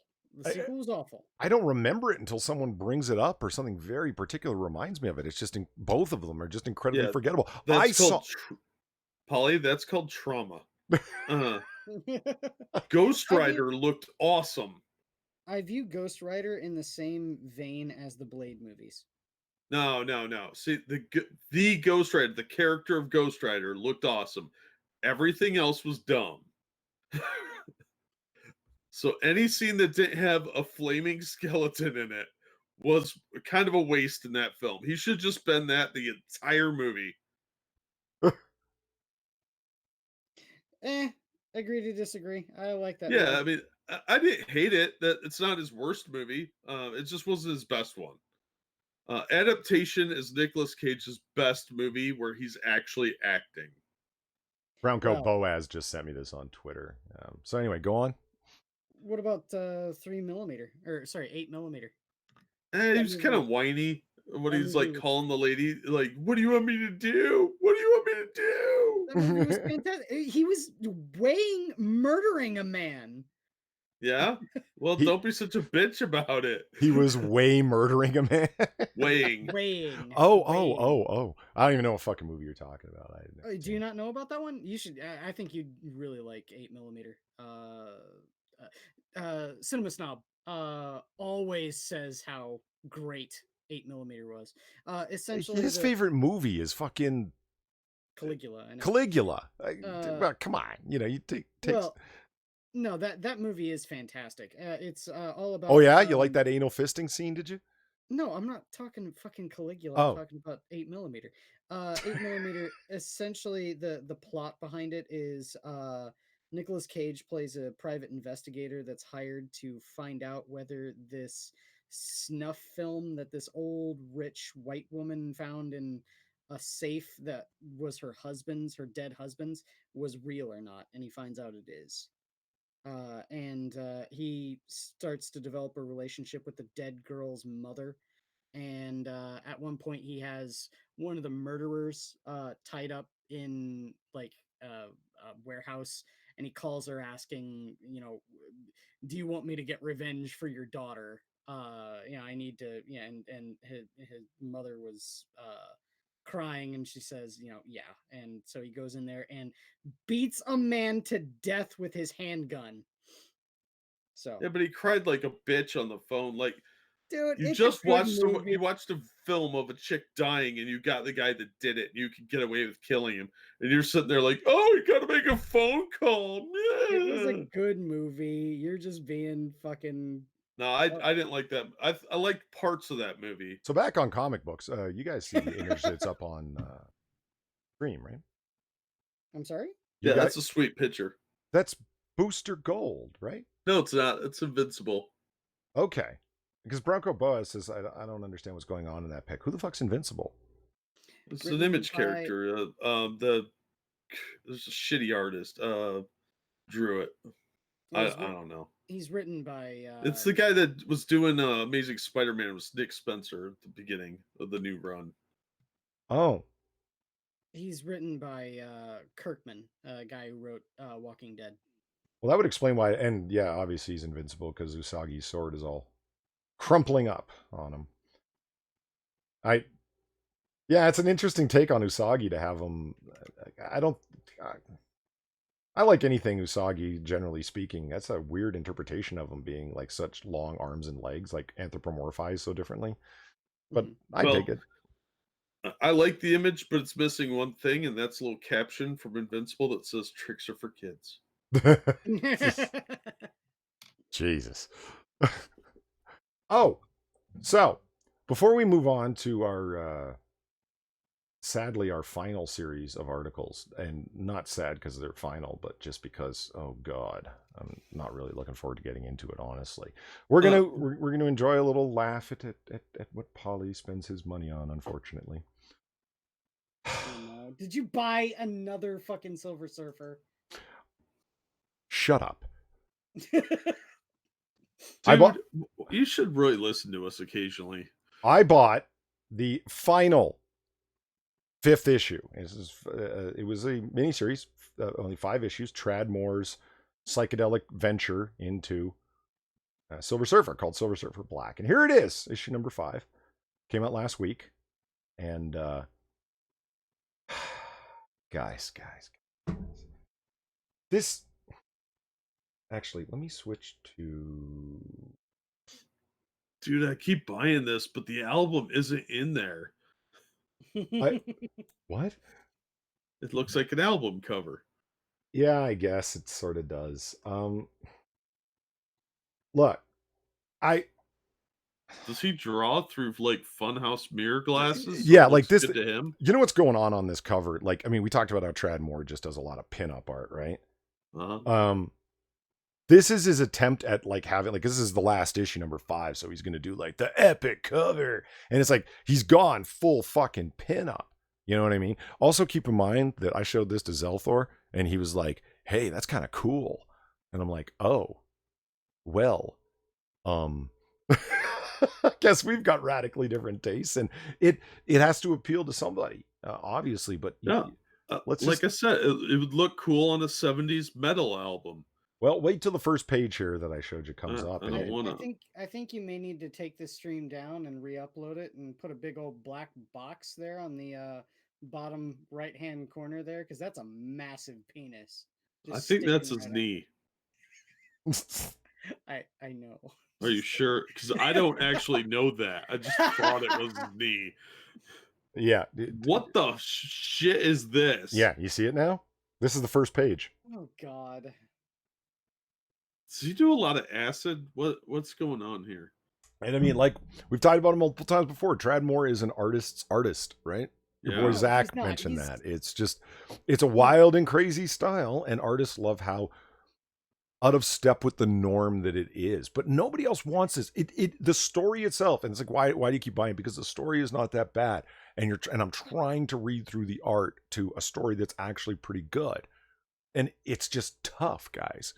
Give me back a good Silver Surfer, a Jim Starlin Silver Surfer. And I don't mean Jim Starlin particularly. I just mean something like where it's, what the fuck? That's not an artist to artist. That is abstract impressionism, and that shit needs to go by way of the dinosaur. Not even abstract impressionists liked it. This is like pop art on acid. This legit, like we talked about, like a 70s rock poster. That's absolutely what this looks like. It looks like, you know, this week only, the Jimi Hendrix Experience live at the Winterland. Like, you know what I mean? So yeah, this comic goes on like this. It continues on, and Assassin said, "Good art is a Republican talking point."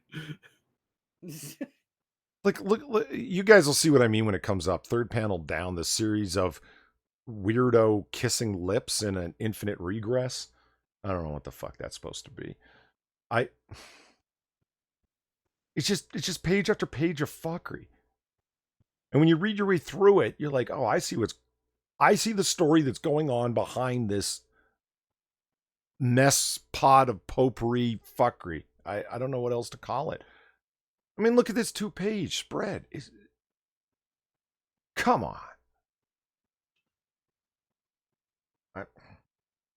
You see that infinite regress of kissy lips?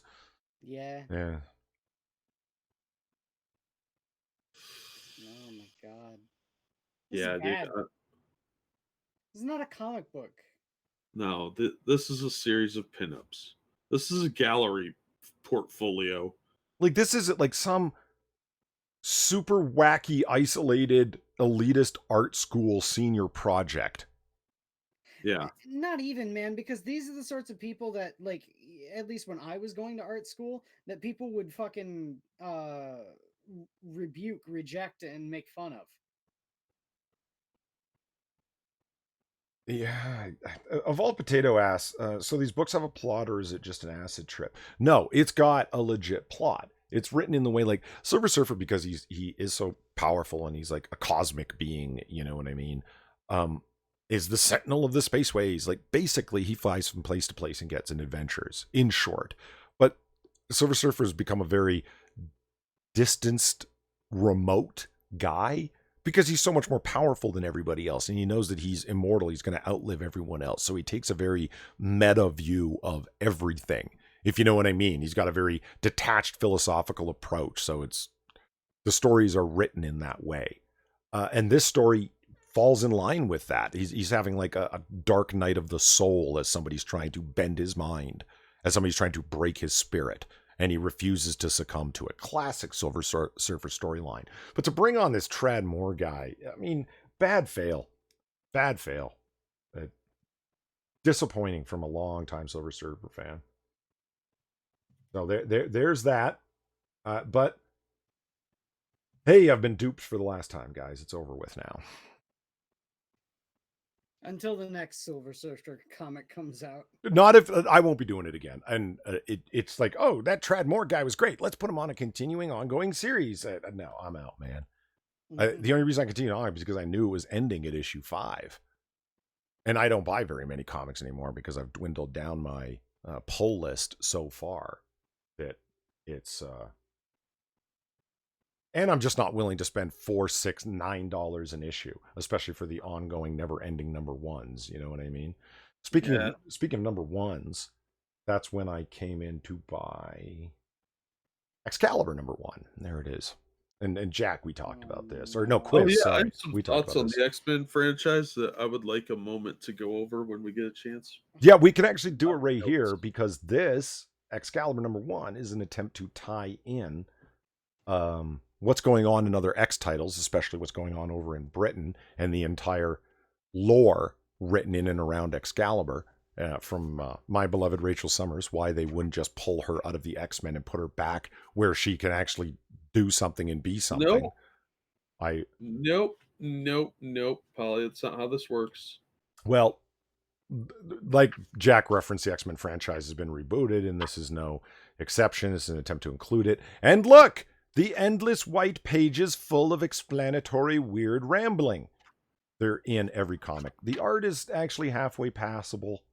But guys, you get this on every page, full of the mutant language. I forget what it's called, with all of its weird symbols. Stupid. Yeah, it is something stupid. So you have, for those of you who do know, Psylocke, sexy Japanese ninja woman with psychic powers, who is actually Betsy Braddock, Captain Britain, Brian Braddock's sister, who got her mind, in short, not full detailed, her mind got trapped in the body of a Japanese warrior woman. There, done. That's how she became Asian. Even though she's an English woman. She's back in her original body now, and that is her in the center holding up the Excalibur sword, because she, mind you, is the new Captain Britain.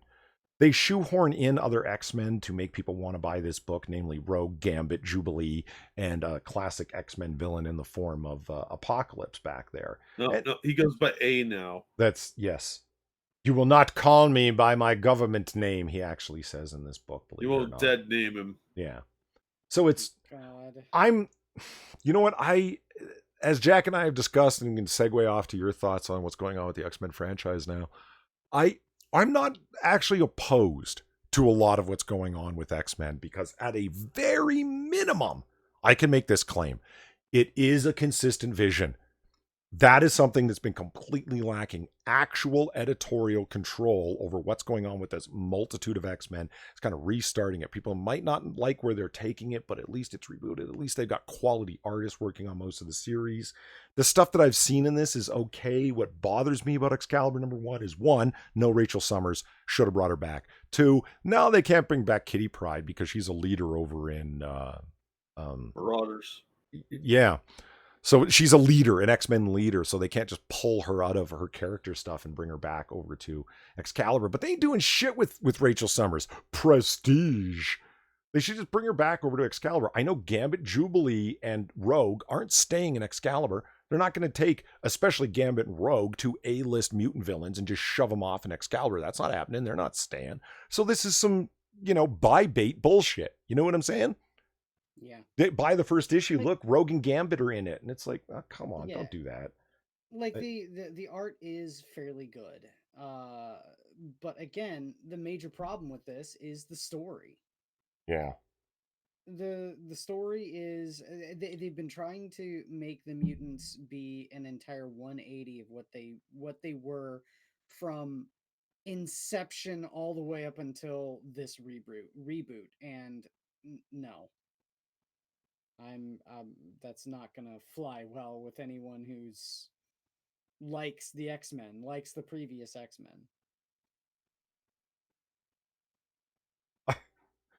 Well, yeah, okay, Jack. What are your thoughts on the X-Men franchise? All right, let me go through my list here, largely uninterrupted, if you don't mind, so No, go ahead. can get all out and explain, my entire thing here, because I took some extensive notes here. You hear that, Quiz? He said uninterrupted. You want me to mute you? Will that help? Interrupts. No. You got to the end of a sentence. I waited. That's not an interruption. Okay, so I'm calling this the X-No state. Okay. I've read the Powers of X, House of X. Yeah, I know it's called 10. I don't care. It's stupid. Excalibur 1, Marauders 1, and X-Men 1. 2 other ones just came out today, but I didn't go to the comic shop today. So this is what I got out of it. Number 1, Charles Xavier wants to lead his people to a land that is just for them, just for mutants. Now, there's a phrase I heard for this. It's blood and soil. Mhm. They're extorting people to accepting what they do. And then they also have the black market going at the same time. Spoilers, everybody. I don't really think anybody cares. Then we've got, we'll see what we've got here. We got closed borders. You're not allowed to come into the Exno state without permission. And you have to be with a mutant, and only mutants can enter. They have, quote, laws for the elites. Mutants are privileged enough to be immune from the laws of lesser people. So their laws, they have a diplomatic immunity for all mutants, so they could go commit any crime they want, and the peasantry can't do anything about it. The lessers. See, closed borders, I mentioned that. Absolute loyalty is required. Betrayal gets you disappeared, in a sense, much like Stalin's regime. That was in House of X. Mm-hmm. No bad tactics. There's a lot of moral gray area here, where they even allow some of their people to get killed because they could just resurrect them later. So their own people are expendable, but they're more valuable than the humans. Child separation. Now, this is something we've heard about Trump being accused of doing, and that is the mutants are going out and collecting mutant children and stealing them away from their parents and their families. Okay. And I find that very upsetting. Stealing children. I thought that House of M, or was it? Yeah, House of M was supposed to make no more mutants. That got undone like 10 years ago. Where have you been? Not reading X-Men. Yeah, you didn't miss much. All right, they don't respect boundaries. As we saw in Excalibur issue 1, there's a portal they can't figure out why it's sealed. So they send people to check it out and try and force their way through because they just decide that the mutants can go wherever they want and you can't come into their house, but they can wander into yours whenever they feel like it. And that sets off the entire events of Excalibur, which, by the way, is probably the best of the current X-Men books, which I really hate to say because Teenie Howard's a terrible writer. Okay, all the white pages inserted in the books, seemingly at random. Mm-hmm. Yeah, notice what color they are? White. And so. And lastly, the one character of the X-Men that cannot go into Krakoa through the doorways is Kitty Pryde, the Jewish character. Let that sink in. Yeah. So if only all the X people were blonde hair and blue eyed, this would make a lot more sense. But this is a total X-No state. Only mutants can go to their special little land. They have closed borders, and they don't want any of you filthy normies out there, you subhumans, because they're Homo sapiens superior, which they're literally Nazis, and no Jews allowed, apparently. I think they have a slightly anti-Semitic view going on of the X-Men over at Marvel. And that's the majority of my notes. I just wanted to express my hatred of the X-No state, and I am morally opposed. And if I hadn't already ordered some of the books and getting a massive discount on them, I would have dropped them after reading these. Because, wow. So that's my theory. Now, feel free to poke holes in it. Well, no, let me ask you this. I am not saying that there aren't obvious parallels that actually are intentional on their part. I think on the writer's part. On the Jesus, Ryan. Well, yeah, no shit. What the hell, man? No, when they went to, like, in Marauders, they went to this I haven't They read it yet. literally I haven't read it yet. Oh, okay, I have a well, copy, but I haven't read it yet, so don't read it, man. You're gonna feel bad about what they've done to Kate Pride. Well, you told me that before. I do remember you saying that. Jack DM'd me, guys, and said, like, I know you like Kitty Pride. You might not want to read Marauders #1. I ended up getting a copy anyway because it's part of the new X titles and it features Kitty Pride. I did see her double-fisted, tattooed hands, and now you spoiled that one thing that she can't enter the Exno state. Oh, sorry, but yeah, that's kind of one that leaked out a while ago. So how can Magneto get in? He's Jewish as fuck. Is he? Is he? They're retconning a lot of the characters. Oh, I see what you. Okay, maybe. Yeah, Scarlet Witch isn't his kid anymore. They call her the Pretender. Well, you know what? Browncoat Boaz makes an interesting point. Krakoa, like Krakow, Poland. Well, it sort of falls apart. Like Krakow was, I mean, more of an interment place of horrible death and nightmares. But well, not interment, ghettoized. Okay, well, let me ask you this. Do you think the blood and soil thing was intentional as a reference to Layden's realm or an unfortunate coincidence? I don't know, honestly. I mean, I think they're trying to do some sort of weird. I don't know. I don't know. I don't want to give them any credit for not thinking that because it looks like that's what they were saying to me. Because only mutants can enter. This is our land, our heritage. Mm-hmm. That sounds a lot like a white supremacist to me. Yeah. Faithless S, are you supposed to be sharing Jack's screen? No. Jack was just reading off of his notes that I know of. Shit, was I supposed to be sharing your screen? No. Okay, I didn't think so. Good. Yeah, so there we go. So, quiz, other than further evidence of the destruction of your beloved X-Men, any thoughts? I'm not going to be reading this like I haven't been reading the X-Men since 2002. Oof. Yeah, it's been a while, huh? Yes. I actually lost a subscriber because of what I said about X-Men Book 1. And I was like, okay, dude, that's fine, but it looks like an ethno state to me. We're sitting here talking about an ethno state in Krakow, Poland, and all of a sudden a train horn honks. Get them on the trains. What the fuck is with the weird coincidences? Anyway. All I gotta say, man, is this would not be bad. All of this stuff that you're bringing up and all that wouldn't be bad if it was Magnus, if it was fucking Magneto that was doing this and the X-Men were trying to stop him. Why is it the X-Men that are doing this? It's complete 180 of their character. Because they're embracing the villain side. They've been doing shit like this off and on for the last few years. Like the Avengers versus X-Men storyline, and it's just been terrible. So they just fully embraced it. I don't think they realize that it looks like they're villains. I think they really think that this is an acceptable storyline.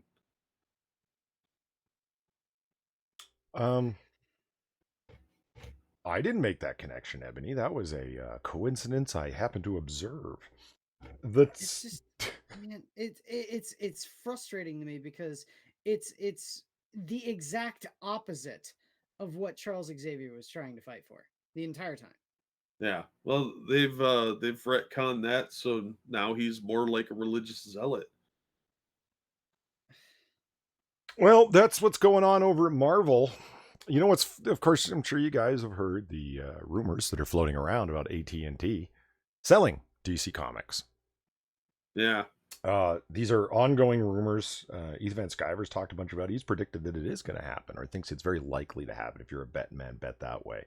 And have you guys heard that DC Comics spiked their prices? Is going to spike their prices? No, I didn't hear that. Yeah, they are. They're raising cover prices. And people are calling it like this is the final nail in the coffin, so to speak. This is like a death throw sign. And it's I don't know about that. But to get everyone up to speed, and I don't even know a lot of these details, this Bounding Into Comics article, hopefully it covers a lot of it well, and here it is. AT&T CEO Randall Stevenson, quote, "We have no sacred cows in our portfolio," referencing DC Comics.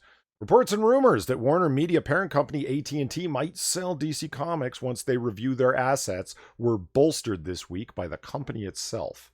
On its third quarter conference call with investors, transcribed by Seeking Alpha, they went over a new 3-year vision. During that call, CEO and chairman of AT&T, Randall Stephenson, stated, "Every business is subject to individual assessment, and there are no sacred cows amongst corporate holdings.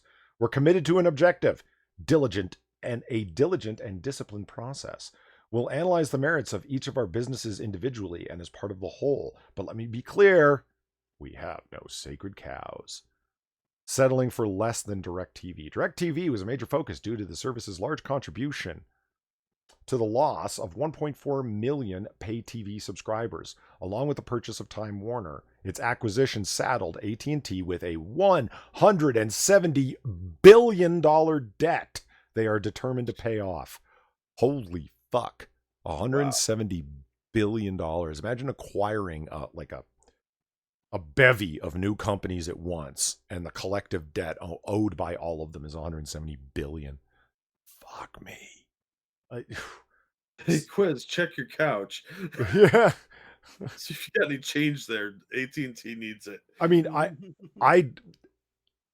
like now after reading that, I have a vague memory of reading a massive debt they had acquired. I had never heard that number before. That's staggering. Yeah, when you're facing debts that big, like Marvel was when it was facing did declare bankruptcy, was facing Chapter 11 full on. What did they do? Start selling off rights and assets like a motherfucker to stay afloat, right? Mm-hmm. Yeah, because when shit gets real. You know what I mean? Like, it's the bottom line is brutal, and it's like, yeah, we want to keep DC Comics. Yeah, the kids love Batman. Fuck it. We got 170 billion. You know, we need to make some hard calls. That number makes it more real for me than before. Holy shit. Stevenson called DirecTV the source of a lot of public speculation, but hinted it will stay in the portfolio for a few more years. We're always open to making portfolio moves, and DirecTV has been the source of a lot of public speculation in that regard. As we've said, it will be an important piece of our strategy over the next 3 years. AT&T is trying to trim the fat to appease activist hedge fund Elliott Management. Elliott is a key investor to the tune of over $3 billion in AT&T and its enterprises. The firm even recommended initiatives adopted as part of the 3-year effort. Did these $3 billion stakeholders recommend DC Comics go to the chopping block? Changes will be made to the AT&T board of directors, and there will be pause on new acquisitions. Yeah, good idea. Stevenson will be replaced as CEO, although he gets to stay at the job through 2020. Last quarter saw a change in power. Maybe now is the time to hire a whole bunch of LGBT POC board members. Now's the right time to virtue signal, don't you think? Yes, absolutely. I mean, we need to do some Sana Amanat type hiring where we're giving people a voice that have been historically marginalized rather than looking at any kind of experience that they have. Experience is patriarchy. I don't give a fuck if the person is Sana Amanat and has a fucking experience listing longer than my arm. Fine, fucking hire Sana Amanat as an example, Chad. If you don't know, they hired as basically the creative director at Marvel. She had zero experience in editing, comic books, fiction writing, nothing. And she openly admits in interviews, I was hired to give people like myself a voice who previously did not have one. And it's like, wait a minute, your company's not doing well. You're one more company owned by Disney that's failing brutally. They're causing them debt. You run in the negative every fucking quarter. Not Marvel Studios who makes the films, Marvel Comics who prints the comics, separate companies, right? And you hire someone who doesn't know what the fuck they're doing to show how woke you are. And that's where that joke came from, Chad, where it's like, hey, maybe now's the time with $170 billion in debt to start hiring a bunch of LGBT POC people who have no experience. See, I would be perfectly fine if Disney started doing that and Disney went the way of the dinosaur. Because if there's any company that deserves to go down in flames, it's Disney. Yeah. But Warner Brothers? No. Dr. No raises an interesting point. Disney has not the capital, but they do have the credit to turn out your lights. They've got the money to acquire whatever the fuck they want. Yeah. It says, let's just hope that Disney doesn't buy DC. Can you imagine that as a scenario? No, I don't want that to happen. I would prefer the world to keep spinning. Thank you. Well, yeah, I get your point. It's just like they own everything. Like Disney, God, you should see the size. I mean, you guys have seen it. The size of their portfolio, it's fucking retarded. Yeah. And say there's a YouTube video, the rap battle between Stan Lee and Jim Henson. Mm-hmm. And it's really interesting. I like how the whole insult rap battle goes between them, and then they end up saying, you know, hey man, I don't have any hatred towards you. No, neither do I. And then all of a sudden, Walt Disney appears and tells them to get back to work. Nice. Because they're creating an empire out of joy. Is that what we're calling it now? Joy? Yeah, that's what they did in that video. Good Lord, man. Seriously, Disney, go fuck themselves. I cannot. I will shed absolutely no tear if every single, you know, job that Disney generates is completely destroyed. Just go someplace else, dude. Fuck that place. Fuck every higher up, fuck every CEO, fuck every executive, fuck every single person that tries to stifle creativity with money, which is exactly what Disney does. That's their bread and butter. Yep. So, all right. Covered that, kind of know what's going on. A lot of, and he says it fueling public speculation, but you know, I guess we don't want anybody getting I don't know, a little shook that a particular company is going to get hit more than another one, but they want to leave themselves open to anybody that they do cut or reorganize or fuck up or whatever. So the CEO just says we have no sacred cows. But that gets us no closer to DC being sold. They're just at risk as every other AT&T asset is at risk. Right? And yeah, that division of Warner Brothers itself is not making money, and that is a debt pool division of Warner Brothers. You know, if the Jack, we talked about IP farms, right? The idea of like, oh, we're going to sell DC. It's equally likely that they will just use it as a not generative arm of the company, but simply a profit generating arm of the company, i.e. a true IP farm. It exists as just to own the characters, the IPs. It will then be licensed out to everybody and their dog. You know what I mean? Yeah. It's like produce an ultra small amount of comics, and then everything else is licensed out to the IDWs and Boom Comics of the world. That's likely what's going to happen is they're going to keep reprinting old material in trade paperbacks because those are pretty good profit. But, oh yeah, good call. Why end trade paperbacks? You don't have to pay anybody for new stuff, and they're good sellers. Good call. Yeah, those are profit generators, and you could even do it print on demand and save yourself the storage overhead. But there's a market for that. Then they'll license the characters out to another company or sell off the DC name and logos to somebody else and have some kind of exclusive contract with whoever buys that, where they can print the comic books. Right. And let somebody else take on the financial burden of turning out new material. And they have like first look at, since they own the characters, at whether or not they want to make a movie off of what's made then. Yeah. Matt Winter said, Polly, go to your corner with a, I don't know, I'm going to guess a good dozen exclamation marks after. What the fuck did I do? Probably suggesting that Disney buys them. Oh, it was okay. All right, fuck it. Let's talk about Watchmen. Jesus fucking Christ. Let's do it. The Wokeman is what it's getting called, because I'm apparently one of the alt-right white nationalist trolls that are trying to ruin this epically brilliant series. Oh, when do you get your invitation to go to Krakoa? That's yeah. Well, you know, don't believe me. I mean, chat, you guys know what to expect. Anybody who's like a reasonable thinker here. What's usually going on when over on Rotten Tomatoes, the critic score is 98%, the audience score is 47. What do you take from that? Possibly that it's woke as fuck and all the critics are afraid to say anything bad about it, and it's got a whole bunch of woke stuff going on, so they praise the shit out of it, and the audience is like, what the hell is this?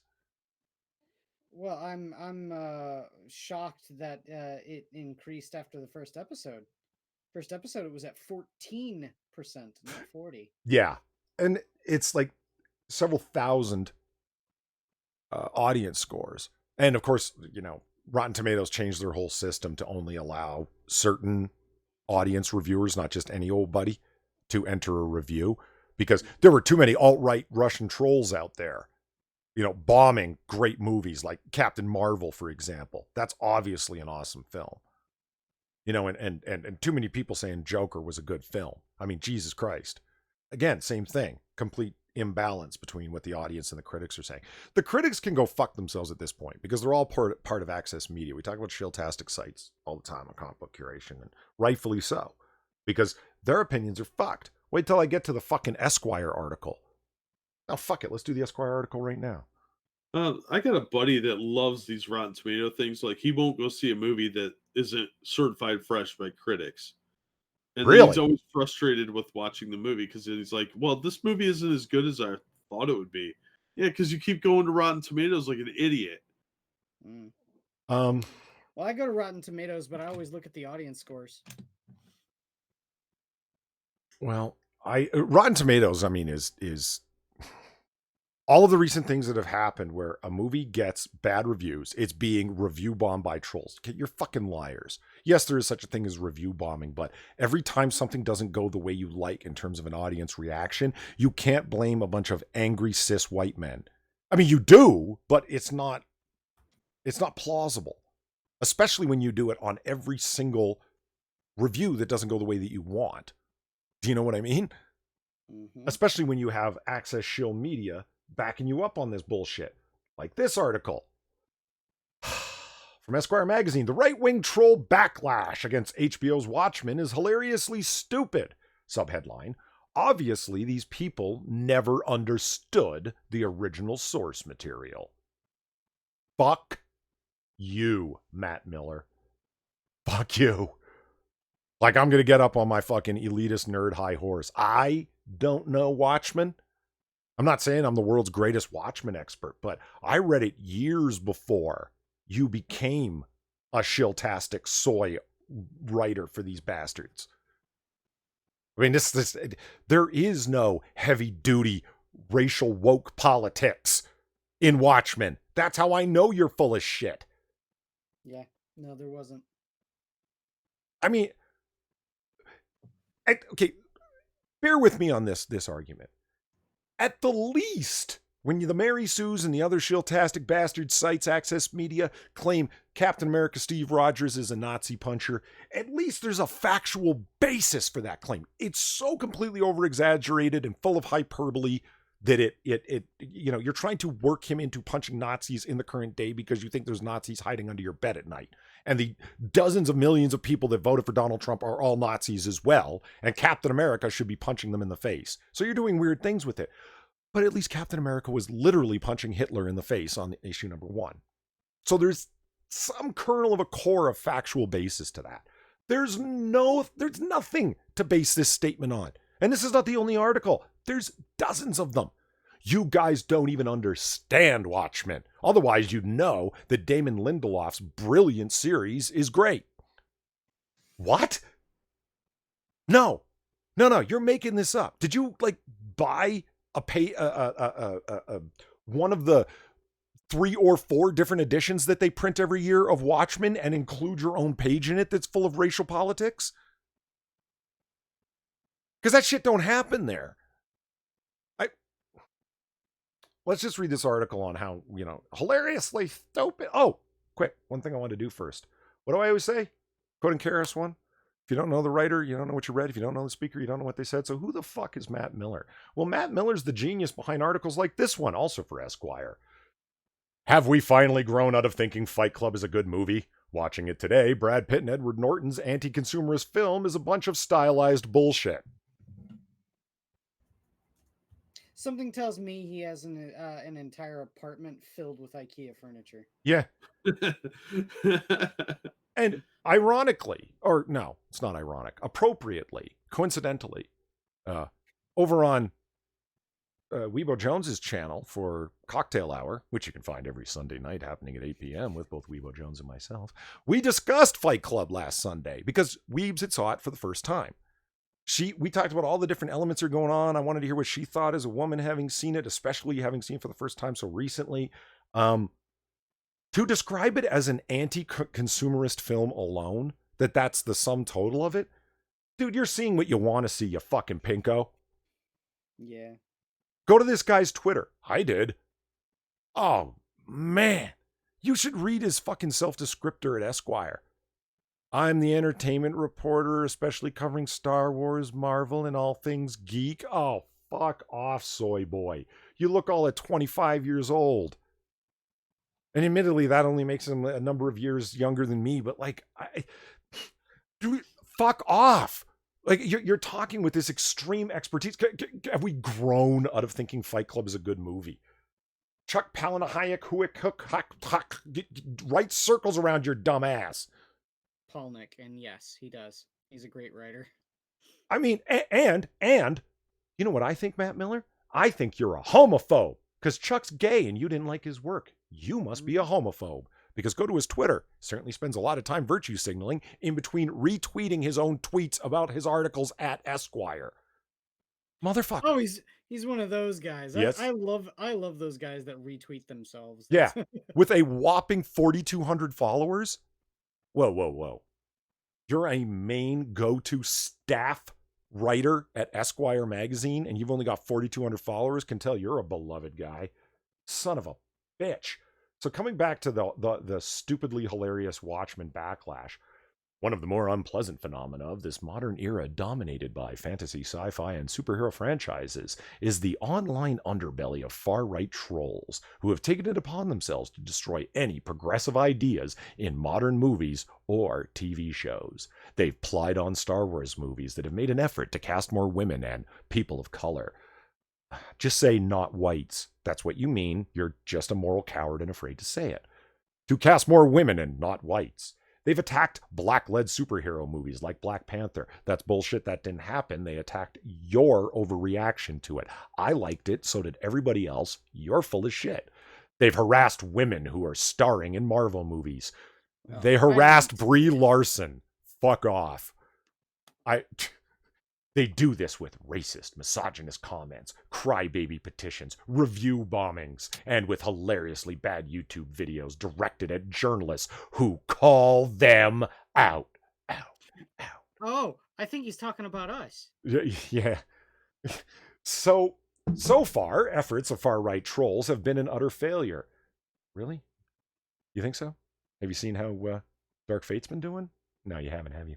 These more inclusive stories are more popular and lucrative than ever. You're intimating the lucrativeness, not on... I mean, the entire film series of the MCU was built upon classic characters and then got inclusive. And that's why it's selling. Do you think that get woke, go broke is a myth? He's not even fucking trying. This is pathetic. And as for inclusive, listen, white boy. Why are you stealing an LGBT POC's job at Esquire? Why don't you get the fuck out of there, you racist prick? Because that could be a job that a marginalized community member could have. But still, you're there.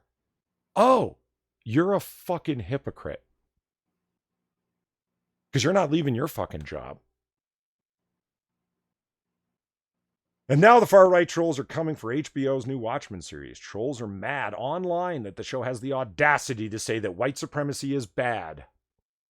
No, I agree that white supremacy is bad. Nobody's saying that white supremacy is good. You show me, you go ahead and show me the one person that said white supremacy is good that's criticizing Watchmen. Show me one person.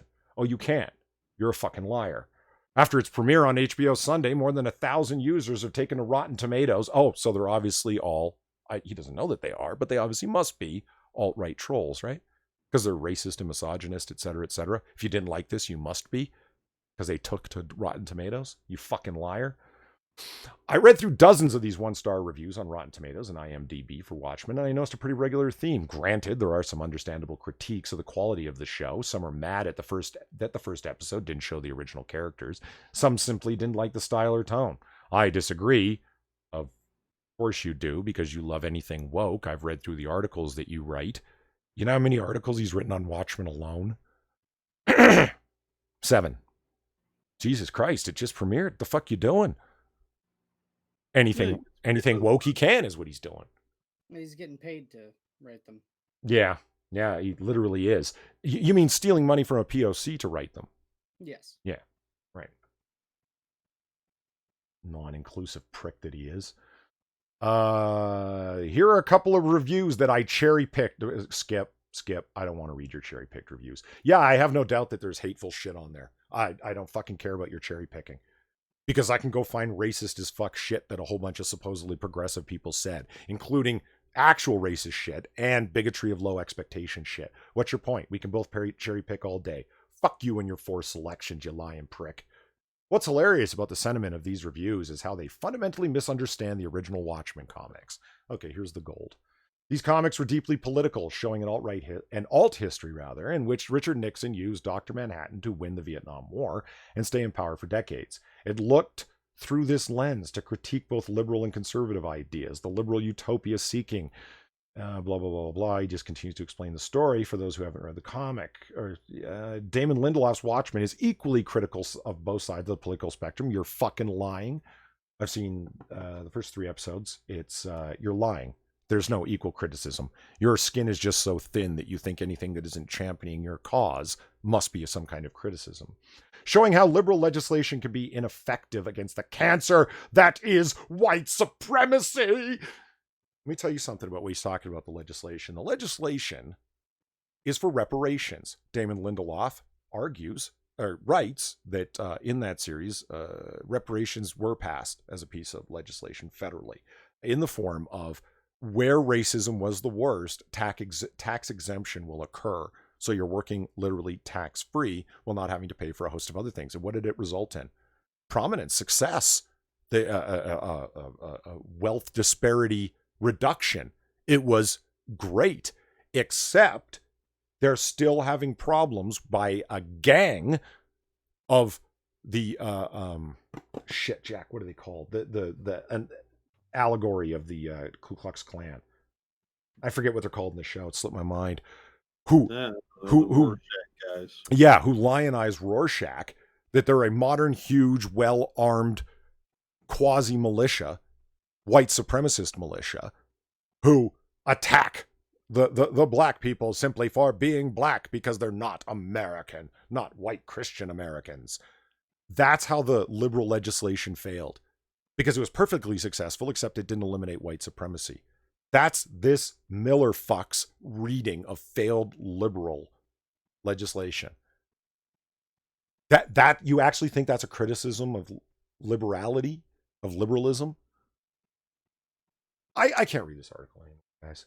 Let's just move on to the Fight Club thing. What? This is from Digital Spy. What Watchmen gets right that the Joker got wrong? HBO show doesn't glorify violence for the sake of it. That's the whole point in the story. We want to talk about how the problem with Joker is its whiteness, as was written up in New York Magazine. The Joker reveals so many problems with toxic whiteness, and that film is an incel instruction guide. Watchmen is woke as fuck, but they're both violent as fuck. Well, Watchmen's okay because, it shows the white supremacists are the ones catching the hell, so that's not violence for the sake of it. Where Joker is just senseless violence and shows toxic whiteness. That's this entire fucking article. Fucking mind-blowing. CBR. Toxic whiteness. Just being white. Anything that they say. It's a variable, nebulous concept that never means any one particular thing. It's anything they want it to be to condemn. Whether they're a bunch of hypocritical white bullshit artists or whether they're race hustling fuckers like Ta-Nehisi Coates. It's whatever they want it to be. CBR.com. Review bombing could be the final nail in Rotten Tomatoes relevancy. That's right. Rotten Tomatoes has become irrelevant because a bunch of alt-right white supremacist racists are review bombing, in their words, Watchmen. You have to like this. If you don't, you must be a racist. Therefore, Rotten Tomatoes is going to become irrelevant, according to CBR, shiltastic bullshit artists. And Salon.com. Oh, great. Right? We're hitting all the markers today. Right? Salon.com, guys. I'm not going to read this article. Don't worry. From Melanie McFarlane, bleeding heart liberal. And I know that's a overused term, and I actually think that it is. But then I can't think of somebody, a descriptor that fits Melanie McFarlane better. I've read her stuff, and it's just so publicly flagellating. Mea culpa, mea maxima culpa. I was born white. I'm sorry, I'm sorry, I'm sorry. What did you do that was racist? Well, I was born white. No. What action did you perform that was racist, Melanie McFarlane? Who did you deny a job to? Who did you call an ugly name? Who did you judge unfairly? Well, no one. I was just born white. Oh, shut up, honey. The title of this article, HBO's Watchmen takes on white supremacy. Damon Lindelof promises to troll the white savior. I've read the article. I know what he's talking about. I know what she's talking about, rather. And I know what she means by that. The guy literally says he's writing this, Damon Lindelof, motherfucker that he is, literally says, I'm writing a lot of this to troll the alt-right. So this is an over-the-top extreme take that's purposefully taking racial stuff as a plot point to troll people out there that you imagine are out there that you don't like. You're saying this. This isn't me reading into his words. The series will troll the white savior. I'm going to troll these alt-right fuckers who don't like this. I'm going to show strong, powerful, independent black women who don't need no man, in the form of Regina King, to show them beating the shit out of a bunch of white folks. Go to Twitter and read all the hateful shit that people are posting under hashtag Watchmen. Man, I love seeing these honkies get their ass kicked. Oh yeah, that's some woke stuff you got there. That's great. Well, let's see what Regina King has to say. Regina King! For God's sake, Regina King has words for people who hate the politics of Watchmen. She actually also talks down to people. It's like, you don't understand the original series? Oh, really? You're a comic book fan, Regina King? No, you're a fucking liar. No, you're not. You just got this role and you're happy to have it. And where do you live, Regina King? Surrounded by a bunch of black people in a black neighborhood? No, you don't. You live in a gated white community. The fuck are you talking about? She says, this is what me and my community live through every day. A mob of white supremacist militiamen with masks attacking you for your complexion. That's what you and your community live with every day. Look, Polly, just because you would label them as gardeners and lawn care doesn't mean she's not surrounded by white supremacists. I thought you were going a completely different tack with that about being surrounded by POC. I mean, I know. I was subverting expectations. See what I did there? Okay. Yeah, calm down there, Ryan. Esquire, I mean, they even quote in this article something from the article that we just left from Esquire. Esquire cited one of these angry comments. They took my favorite comic book series and used it as a vessel for delivering political, ideological rhetoric, and I was really looking forward to this. That sounds like a lot of angry hate, doesn't it? More like you took something that didn't happen in the original series and injected a whole bunch of current day shit into it. We talked about it multiple times before, guys, remember? David Lindelof saying we needed a parody for the atomic warfare between the Soviet Union and the United States that was prevalent in the first series. And I knew, Damon Lindelof's words, the head writer and creator for the series, and I knew that in today's world, that had to be racism and policing in America is analogous to atomic warfare. Now, you were just dying to be woke. You needed something edgy, and you're such a hack fucking writer that racism is the best you could come up with. Yeah. Okay. This is the statement of Regina King that blows my mind. Because I don't believe for a second that she said this, wrote this. She did say it, but I don't believe she wrote this. I think her PR person. Yeah, a lot of everyday woman of the people type people have PR people writing their statements for them, right? To turn it around on people. She said, there's a huge backlash to this and a lot of people are downvoting it, that it's got like half the positive reviews from audience members than from critics. And there's like 10 times as many critic or audience member reviews as are critics. You know about this, right? She's like, well, what am I going to say about that? Simple. Call everyone who doesn't like it a racist. Turn the question around on them. So a reporter does ask her about it. What does she say? In reference to the original series, right? Did it feel less political for you because you as a white man right now watching this, it's making you uncomfortable? Which one is it? A combination of both? You're assuming everybody who doesn't like it is a white man. What happens if Asians don't like it? Oh, well, that's different. See, make it right away about, oh, well, it's a bunch of straight cis white men who don't like it. Fuck you, Regina King, because I'm a straight cis white man. I've watched 3 episodes of your show. It is hijacking a series that had nothing to do with racial politics and making it that. And not fuck you because you wrote this. You didn't. You had it written for you. But notice how it ends in 3 questions. Is that what's making you uncomfortable? You being a white man? Which one is it? A combination of both? Notice she didn't answer anything. She answered with 3 questions. That was written for you, honey. And it's not because I think you're stupid. It's just you didn't know how to respond, that nobody liked your insanely woke series that you're not even responsible for making. Someone else wrote that garbage for you. I think she is stupid, but it's because she's an actor. Well, an extremely rich woman, Oscar winner, who's never been in the comics, telling me that I don't understand a comic that I read fucking years and years and years ago and several times since, that I don't understand it because stuff that is now being written in this adaptation never occurred in the series originally, but I just don't understand the original series. And this is all coming from a multi-millionaire Oscar winner. Go to hell. I don't know how to tell. And the reason why is what? Oh, well, you don't understand it because you're white. Oh, fuck you, racist. Fuck you. Yep. You don't understand it because you're white. Fuck you. And not understand the problems facing Black America. Don't understand the original Watchmen series because I'm white. Fuck off. I don't know. I got nothing more. I'm all raspy throated out. I don't know. What do you guys think? Actors suck. I Why think does literally anyone give any much of a shit about what they say, think, or do? They're the worst. They're the worst people. Stop paying attention to them. And if they say stuff like this, stop consuming their media. Yeah. It's really easy. It's really easy. I do it all the time.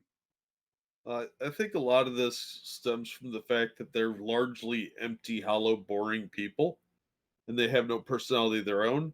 So they latch onto something and they just start saying things till people think they're smart. Well, they're holding on to this outdated dogma that's been, perpetuated since the 80s and early 90s. I remember like seeing stuff like this in sociology classes that I would have to take as electives. And they were always just an absolute nightmare because every single talking point was something from the 70s. It's not something that they're critically thinking about. They're putting it through a lens that does not apply.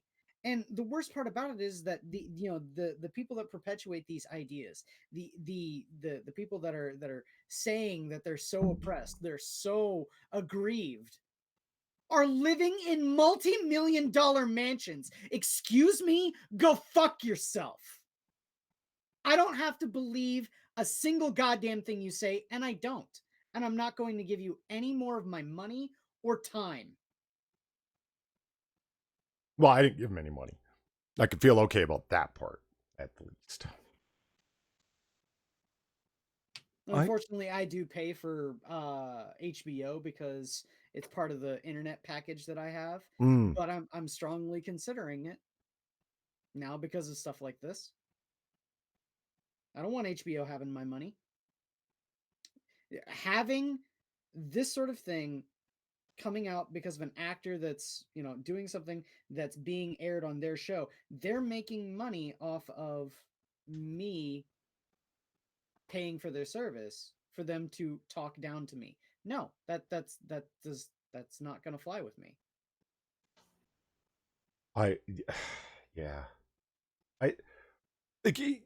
It gets annoying. So I think like this whole thing, the whole woke thing, scared the fuck out of me. I got to remember that I've got that fucking the notifications thing turned on. Holy shit.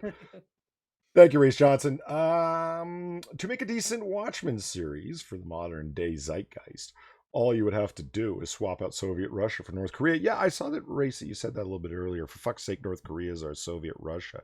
Yeah, it's not like there isn't a current atomic threat. Would they have considered that boring, guys, you think? Maybe just repeating the atomic threat? Or making North Korea, which is like always on the edge of being a failed state, as powerful as the Soviet Union once was?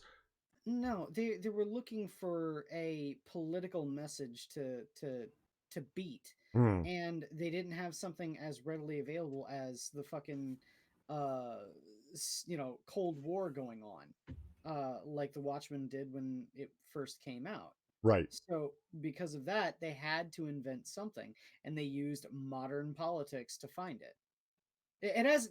You brought it up before about the fact that they said that this is the modern Cold War is race relations in Yeah. America. They Yeah. have nothing to do with each other, nothing at all. It's so ham-fisted, and yet here we are because they have to come up with a political issue that it has to be about. Yeah. This is Kyle says, I thought that was my game, Polly. Jesus. When I get a better computer, you guys will, I'll do an audio cable in so you'll hear the sounds go off at the same time. It's actually one of the stock noises of One Up from Streamlabs. So it sounds like a metallic swoosh noise or something. And it's goddamn, it's loud. Holy fuck. So anyway, the problem with this wokeness, I mean, the only thing that I can think of as a response, the only thing I can think of is either one, disengagement, don't engage in it, but that's just kind of like letting it go. But when this happens, comes up, have you seen that new series? Oh no, I haven't. I really detest racism. Oh yeah, all the white supremacists in it. No, the whole thing. Like Damon Lindelof, the writer, is just clearly racist as fuck. What do you mean? He's talking about fighting white supremacy. Yeah, and he insinuates that the violent blacks in it, like everything is race is fighting. He can't, as a writer, think beyond black versus white. It's like where the Hispanics in the series are. Like, I mean, this is supposed to be going on into the future, current day. Where does that part rest? Although I'm sure he'll be bringing it up. You know what I mean? I got to make more commentary, and I'm sure there'll be an angry orange politician, etc. To me, it's best to just call them what they are, racists. I don't engage with that. Oh, did you see what Regina King said? Yeah, it was really disappointing. I like Regina King's, even her voice acting on Boondocks was fucking great, but unfortunately she revealed herself to be one hell of a racist, and I don't like racists at all. It's like, no, she's not a racist. She just hates white supremacy. She's talking about white people will never understand a comic book. Like, fuck off. That's just on the face of it racism. I'm not listening to her anymore. Like, just call it what it is, and just yeah. I can't think of anything else to do with it. There's no convincing somebody in rational discussion of it. Look, don't you understand how that's bigotry? Just fucking call it what it is. No, fuck it. Like, Don Lemon's a racist. Regina King, you said a bunch of racist shit. Damon Lindelof, your show's inherently racist. Fuck off. It doesn't take into account anybody's character, anybody's motivation. It assumes that one group of people are going to act one way because they're black, and another group of people are going to act another way because they're white. Well, you don't have a very clear view of how the world works, do you? Yeah. God damn, imagine somebody writing a series and proudly saying on a fucking panel, of course I made the black people in my fucking series criminals. They're black. Yeah, right. Of course I made the white people that are rural residents a bunch of racists who get together and arm themselves and do quasi SWAT team raids on the prosperous black community. Why did you do that? Well, they're a bunch of white hicks. That's what they do. Yeah, and he said that with no issue, no thought of how insanely racist that sounded. And I don't care if he's white himself, then he's a self-hating racist. It doesn't make a difference. It's still fucked up. Yeah. Anyway, that's all I got on that. This whole Wokeman thing is getting me down, man. It's because it's on HBO, like you said, it's part of your cable package and you pay anyway. Remember the analogy I made? It's like renting a seat on a monthly basis in a movie theater. It doesn't really matter if you show up. You paid for it. So you might show up or you might not. They've still got your money, and they've still got your money to produce new stuff. Which is the reason why I want to go and cancel that bit of my cable package. I don't blame you.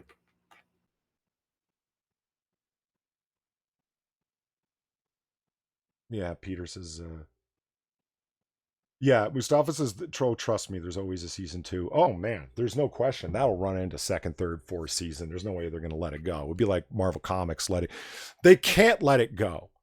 They've put their eggs in that basket. They put all their chips on that play.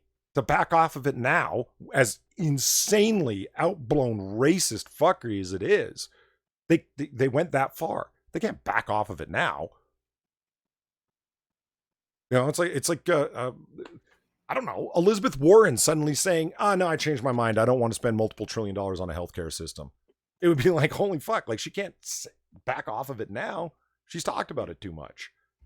You can't suddenly end a series like that unless you replace it with something equally as racist. Like, yeah. How many black folks? Like I don't know. Like a lot of people, male, female, where they live at in the world, except for a few people in chat. Like I know Mustafa and Ebony are here, and they're both black. Like for real, I have never met a black person in my life that actually thinks there's marauding bands of angry white men out there with a rope, just looking for a Negro. Where the fuck are they getting this from? Chicago. Well, you know what? Yeah, No. It's not like Jussie Smollett didn't tell that story. You got me there. He did, and people believed it. He did, and let me tell you what about Jussie Smollett here.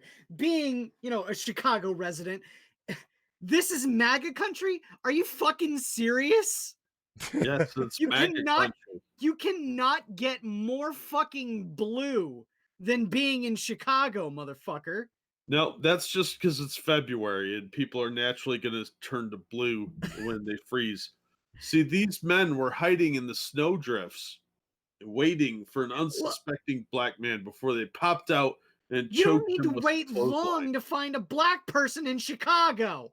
Not only that, need I also remind people that remember that whole dragging a guy out of a car and beating him in the middle of the street, all while the person who's filming is going, "Damn, he voted for Trump. He voted for Trump." Happened in Chicago. Oh, well, yeah, and there's also the other guy that was kidnapped, tortured, cut, and beaten, who was developmentally disabled. That happened in Chicago. No one believes you about This Is MAGA Country, Jussie. No one fucking believes you. I believe, just like OJ does, because he's going out looking for the real killer, and maybe he'll stumble across Jussie's attackers and teach them a lesson. I bet there's red hats everywhere. These people are basing an entire worldview around an old 80s or like even back in the 70s cop drama show where that like was Cop Rock? God damn it. I'm thinking one of the fuck it. You want a damn good analogy? They're basing their entire life opinion on Reconstruction era episode from fucking Quantum Leap. They're building their entire worldview around that. Ebony asks, we're talking about Jussie, what's his name now? Yes, Ebony, only for the idea, because we were talking about Watchmen, and it's written by Damon Lindelof, white dude, who's so... I don't like it's just the idea of the roving band of angry white men looking to kill everyone that isn't a white Christian American. It's like, where are you getting this idea from? Why are it's just such a hackneyed idea? Who actually believe that's even occurring? And then the co-hosts quickly reminded me, well, Jussie Smollett made up that story, and a lot of people in the media anyway absolutely believed it. That two guys with a fucking rope MAGA country them, and then Quiz, you're right. It comes like it's Reconstruction era nightmare stuff. Yeah, and that's about it. Villainous, which makes it connected to comic books. it bugs me how comics aren't selling, but there's like, there doesn't seem to be a more useful medium lately for them to take advantage, them meaning people who want to take advantage of it, to tell political stories. And it drives me nuts. It's like, you guys don't care about comics. You don't read comics. You're never going to read comics, but adaptations of them, oh, we'll fucking take those characters and just screw the shit out of them. Like, Farr sent me an article from, I don't know, rainbow.com, whatever it was. It's an LGBT news source online. I forget the name of it. Something like rainbow.com or whatever the fuck. And it's causing, there's a comic in Poland that's causing outrage because the main character beats up a homophobe with a pride flag. And it's like, he beats up a homophobe with a pride flag? The fuck? Like, it's the hijacking of characters to, you know, the Phantom is the character doing it, by the way, doing the beating. I got nothing, man. It's just the constant hijacking of yeah. And Far's in chat, and she mentions Cop Rock is a pretty good example. Yeah, the race stuff that's going in, that happens in Cop Rock, the amount of hard R N-bombs that are happening in that series, because the hack writers can't think of anything more dramatic. That's as far as their minds will take them, because they're hacks. It's depressing when the fact that, you know, people talk about progress. You'd have thought that we'd have progressed past the Reconstruction nightmares. I hear you, but to be a progressive, you have to be headed somewhere, and there have to be other less evolved people behind you. So there's an incentive psychologically to make everyone around you not as woke as you because they're not progressed as far as you are. If that makes sense, that's my guess on it. It's the best guess I got. Why are you making everything out worse than it is? Because it makes you all the more necessary if things are bad. You and your politics, all the more righteous if the world is bad. You know? I mean, the Watchmen one is that Watchmen's this is a headline from a Shiltastic site. Vox. It was Vox. Watchmen's first episode tells a story of America's racist past using the device of America's racist present. Oh, fuck right off. You're trying to compare the destruction of Black Wall Street in a blatantly racist event to what? To what in current year, Vox? All of the fake hate crimes? The poop swastika? Jussie Smollett's bullshit? What? Compared to what? Michael Brown shooting? Individual actions of moronic cops? You're going to compare that to a mass of a whole bunch of people bearing down on an economically prosperous area? Oh, no. We'll just leave that to Damon Lindelof to use and abuse as a storytelling point. And then every Shiltastic site talking about how brave he was, pointing out this often unheard episode from American racist history. I have to ask, because I don't get the reference, and it's gnawing at me. Poop swastika? Oh, on a college campus, it escapes me right now which one, Chad, if somebody knows where the poop swastika happened. Somebody drew a swastika on a dorm that was largely a black dorm on a college campus and drew it in shit. And drew it the wrong way, by the way. You know, it's supposed to be turning to the right. Pointed towards the right. It was pointed towards the left. They drew it the wrong direction. With the left is the Chinese version of the swastika. Yeah, it was drawn the wrong direction in shit, and it turned out that it was one of the students from that dorm themselves that did it. It was one of the woke activists on campus, is the short version, and was busted for having done it. And the claim is always the same, right? I was attempting to start a conversation about a very real situation. Start a conversation with shit. Yeah. Well, it was a shitty conversation. Well, yeah. Hey, Camel said it happened in Mizzou. Did it really happen in Mizzou? Fuck, that place is a never-ending source of garbage, huh? Holy fuck. So, I mean, it's just such a... It's a funny reference to be able to make, the poop swastika. Like, because it's just like, really? Someone did that? Yes, but they weren't a roaming band of angry cis white men. It was an angry activist on campus. Like there was like, I've cracked that joke a whole bunch of times, right? Economically, there's a very high demand for Nazis and not enough of them to go around. So we have to pretend that they're here. It's, whew. They got caught brown-handed. Wow. Nah. Really. Ebony Williams asked, was it their own poop? No, it was, you know how in places that have like landscaping services that run all the time or whatever, they've got the receptacles for your poop garbage bag. You're supposed to pick up your dog's poop. Yeah, it was taken out of one of those. Oh, so it was a dog poop. Yeah. Poop. It was taken out of the dog poop receptacle that was right by there. Oh, okay. I was gonna say, now if they'd have smeared it with their own shit, you could have immediately made the case that it was modern art, and I'm sure people would have believed it. Now, this could have really gone bad, because if they'd done a DNA test on that dog poop, it might have come back to Count Dankula's dog. Yeah. Okay. Well, so we've gone full off of comic books. Let's get back to them by doing some pitches. Y'all ready, bitches? What the fuck did you say to me? I've been watching too much cop rock with Far. I'm feeling the need to make everything rhyme somehow. Pitches, bitches. You can see how this. You got to listen when I talk. All right, I something? can go. Yeah, can you? I'm set up. I can go if you guys need a second. I'm ready. I'll do it. Hold on. Let me. You guys ready?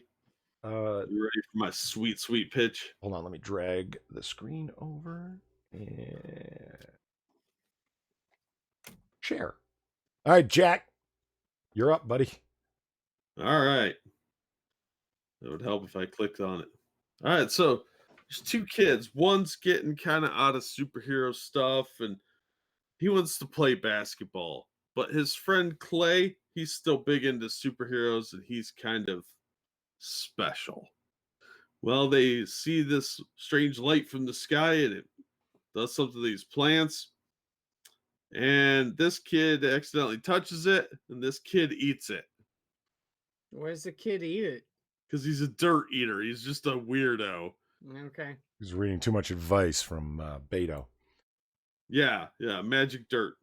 See, here he is eating it. Apparently, he eats dirt fairly frequently. It's kind of a running gag. But they both get superpowers out of it. Now, what kind of powers does young Mr. Beeman here have? This kid's name is Roger Beeman. He can fly 1.5 feet off the ground. So, what do you think you could do with that power? No, like, I mean, sorry to interrupt, but like literally, he could only fly 1.5 feet off the ground. 1.5 feet off the ground. Okay, all right, go on. Yeah, it's more of a hovering.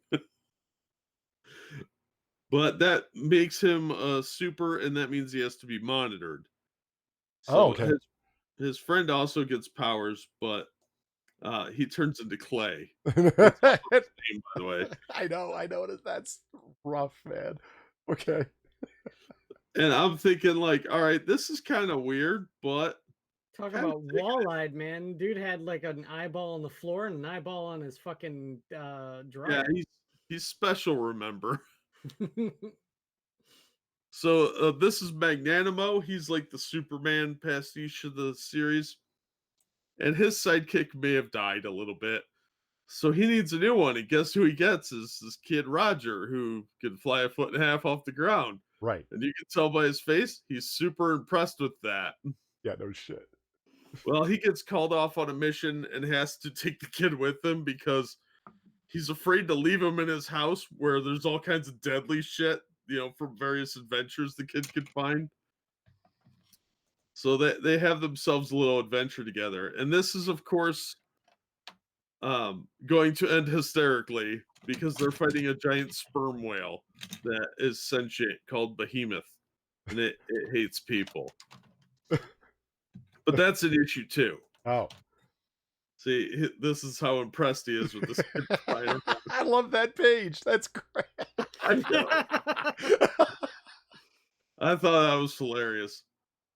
But yeah, his couch is like 5 feet off the ground, so he has to fly up there, but the kid can't fly more than a foot and a half. So he has to go back down and get him. And I thought this book was just hilarious. There's some great stuff. In issue 3, CPS gets involved because they think he's abusing the kid. It's got so many great jokes, but it's written on 2 levels like an animated movie would be, where the little kids can enjoy this for what it is, and then the adults will get a lot more of the jokes because there's a lot of jokes you're like, oh my god, I get that. And this is, of course, the actual Roger. It's a 5-issue miniseries from Alterna. Issue 4 comes out real soon here. I'm not sure when, but it's real soon. And it's really funny. I mean, the kid, seriously, like he figures out a new power in this issue, and it's the stupidest power ever, and it just gets him in more trouble. And of course, that gets Magnanimo in more trouble too, because he's fighting this giant sperm whale. And there's the CPS lady. But yeah, this series is just, it's silly, goofy fun. It's not overly serious, and it's rated E for everyone, but it's definitely an all ages book. I really liked it from an adult perspective because I get a lot of the jokes they're doing, but the kids will like it because it's colorful and silly. Is the CPS lady a superhero too with the way she's dressed? No, she's just a bitch. Okay. But this is written by Hank Tucker with pencils by Wes Locher. So Hank Tucker does the art and the story, and he is really good. If like I showed the art there, I think the art's got a unique style and it kind of works. No, it's not bad art at all. And chat, notice that $1.50 price tag on the covers, huh? Yeah, Fucking Alterna, man. yeah. Alterna's great, and this series is hilarious. I would definitely recommend this. If you got kids, this is something you could both appreciate. Yeah, it looks a little washed out, but actually it kind of works for the series because his art style is very unique. So I really like this book. I thought it was a blast and I wanted to share. Assassin of the Korean. Hashtag just a bitch. Yeah. So is she a superhero? Nah, she's just a bitch. Oh. There we go. So I don't know. Quiz, you want to go or should I go? Up to you. I can go. No, all right then. Now see, here's the thing. I got a little impassioned earlier on. In I hadn't the noticed. stream. Because you brought up Dracula. Yes. Well, funny you mentioned that. The comic I'm pitching today, I'm gonna have to do your boy Zach style. I'm doing on the camera because I couldn't find a digital copy of this. But original story by Bram Stoker, adapted by Liam Moore and John Repion, art by Colton Worley. My pitch is. Yep, come on. Come on, camera. Camera, come on. So Jack, what'd you have for dinner tonight? I had Kung Pao chicken. Really? Nice. Yeah. Nice. Delicious. There we go. My okay. fucking potato. Sorry about that, guys. Is The Complete Dracula by Dynamite. Damn. You can see the Oh God, we're getting a full view of nerddom. Look at the games and DVDs in the background, the Warhammer, Jesus Christ. Yeah, okay. all my paint minis here, yeah. But now you're just showing off. I say I really kind of dug this. First of all, this like some of the other versions of like novels adapted into graphic novels, it uses entirely all of the text from the book, unabridged, unadulterated, and then they draw the art based on the blocking of what was actually happening in the book. And in my opinion, it has some of the most faithful representations of what happened in Dracula. And the art in it is not bad. It's really good in my opinion. It's a little minimalistic for the backgrounds and stuff like that, but they capture sort of ambiance and the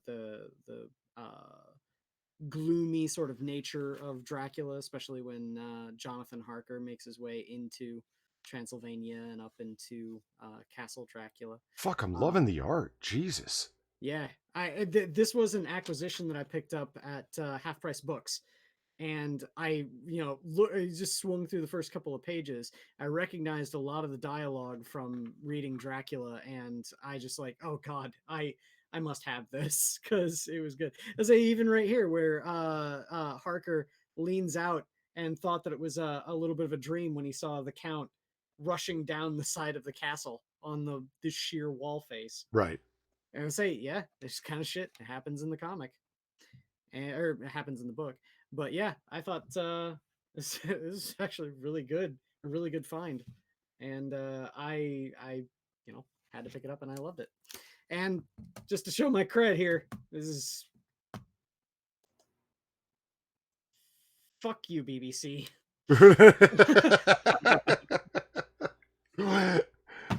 Well, I don't think that was necessary. No, it was. Yeah, no, fuck, that's shit. So, how much was it when it was new? What was the cover price? Cover price is $24.99. Huh. Fuck that. Yeah, that art was just fantastic and hardcover. I mean, god damn. Oh yeah. I'm gonna say I picked it up for $10. That's a fucking score. Okay. I'm gonna be predictable, but I don't care. It is November 2019, so yeah, I'm pitching Blade Runner 2019. I already pitched issue number 1. This is issue number 4, but it's fucking awesome. Green and Johnson, the writing team, they're just rocking this thing so hard. I'm loving every minute of this. Titan Comics. Good on ya. In your face, Marvel. So we're just going to go through every issue. Is coming out with the multi-covers. And I procured from perfectly legitimate means online a digital edition because I wanted, absolutely, I want hard copies, floppies, and I do have them. I don't want to buy hard copies to have all the variant covers, but I want the variant covers. You know what I'm saying? You know what I'm saying. Mm-hmm. So let's just take a quick look at some of these awesome variant covers. I mean, that is just cyber noir punk as fuck, that first cover. The second one, this is great. Just go with some cyber noir imagery here, right? Love it. Love it. This one is so awesome, and I'll wait for it to come on the screen so Quiz can see it. I think you'll get a kick out of this. I mean, the main character, Ash, here, and white background. This is some creative art. Let's make her shadow do the obvious thing. Strike the Blade Runner pose while she's standing still because her shadow reveals her true self. I love it. I love it because, she's the sort of disenfranchised, confused, drunken detective, the hard-boiled detective, but her shadow shows who she really is. The stalker, the replicant stalker. It's just fucking great art. Love this one too. It's simple, but the color pattern's right and the art looks great, and he made Ash look great.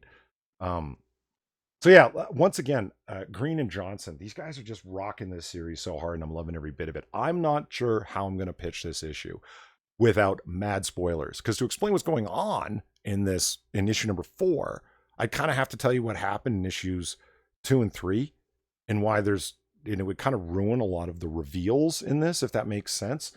But what Green and Johnson are doing is so great is that everyone's calling this, and they're calling it, this is Blade Runner canon. Everything that happens in this storyline, it's not a mirrorverse or standalone series or whatever the fuck. It's 100% Blade Runner canon, and good, because there's so much expansion of the lore that they're writing new stuff into it, but it's all fitting in perfectly. It's like expansion of Star Trek lore that just fits into that universe perfectly. You gotta love that stuff. She leaves the city. What the fuck does outside the city look like in a cyber noir dystopian future? Because usually it's all about the rainy city streets, and everywhere else is a dystopian dust bowl. Well, in Blade Runner's universe, there was a nuclear war, so yeah, there's a nuclear wasteland beyond the city. Well, instead of just being garbage heaps, you get a bunch of people living in quasi-savage communities, if that makes sense, like they would be living outside the city, doing what they need to do, growing what little they can grow with all of the dust.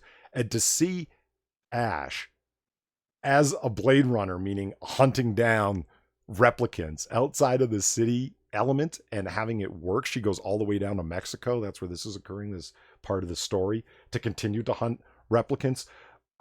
If you even like the Blade Runner movie a little bit, I can't recommend this comic series enough. It's really well written. The art is not the most spectacular I've ever seen, but it's working so well for me. I mean, look at Ash here looking like a super badass. And I should probably take it off that because there's some spoilers there that you might have seen in terms of who Ash really is and so forth. I mean, just love it. Highly recommend it. This is Blade Runner number 4, but I'm really recommending the whole series. And, you really couldn't do better. It's November 2019. This is Blade Runner 2019. Buy it. And Marvel, for Christ's sake. Titan Comics is kicking your ass. Step up your game, for God's sake. So there we go. That's my pitch. Fuck yeah. And there it is. Chat, thank you for joining us this week. Apologies again for missing last week. Stuff happens, unfortunately. We will definitely be back next week. And also on this channel, we do Noir Bar. And when Jack's awake, he comes on. And when Quiz is awake, he comes on. So it's always a good time. And we can do like Noir Bar comic book curation, which is, don't we try and turn every stream we go on into a comic book stream? I mean, it ends up happening, right? It's inadvertently, yeah. And Race Johnson, thank you for scaring the hell out of me again. Thank you for the donation. Too bad Ash won't live, but then again, who does? Tip of the hat. Well done, sir. That's an inside Blade Runner reference. So, thank you, Jack and Quiz, for coming this week. Any final thoughts? Go buy some comic books. Read more comics. Yeah, you don't have to go to a comic shop if you ain't got one near you. Half Price Books gets some pretty cool shit sometimes too. I like it. And my suggestion is, if you haven't seen Blade Runner before, this is the month to do it. There's plenty of great comics, and I previously pitched the 2-part Marvel Comics adaptation of the original 1982 film. It's quick and simple, but goddamn does it sum up a complicated story in only 2 issues. If you can, unfortunately, they never did it as a collected edition, but if you can find it for cheap, and it will be cheap because it's not like it's a collector's item, yeah, grab it. It's great. This is the month to watch. And remember, it's not intended to be an action film. And also remember, that's where half of the ideas that happen in cyberfuturistic anime come from. It's true, don't deny it. I would say it's like almost all. I thought you were going to argue with me. No, it's almost all, really. It's like if you dig Ghost in the Shell, there's a really good chance you're going to dig Blade Runner. Like I said, it's not an action movie. It's a slow burn, look film, if that makes sense. It's a world building film, and that's what holds so many people's imagination, and why I'm loving the expansion of the lore in Blade Runner 2019. So thank you, everybody. Have a good night. See you later. Bye. Good night, everyone.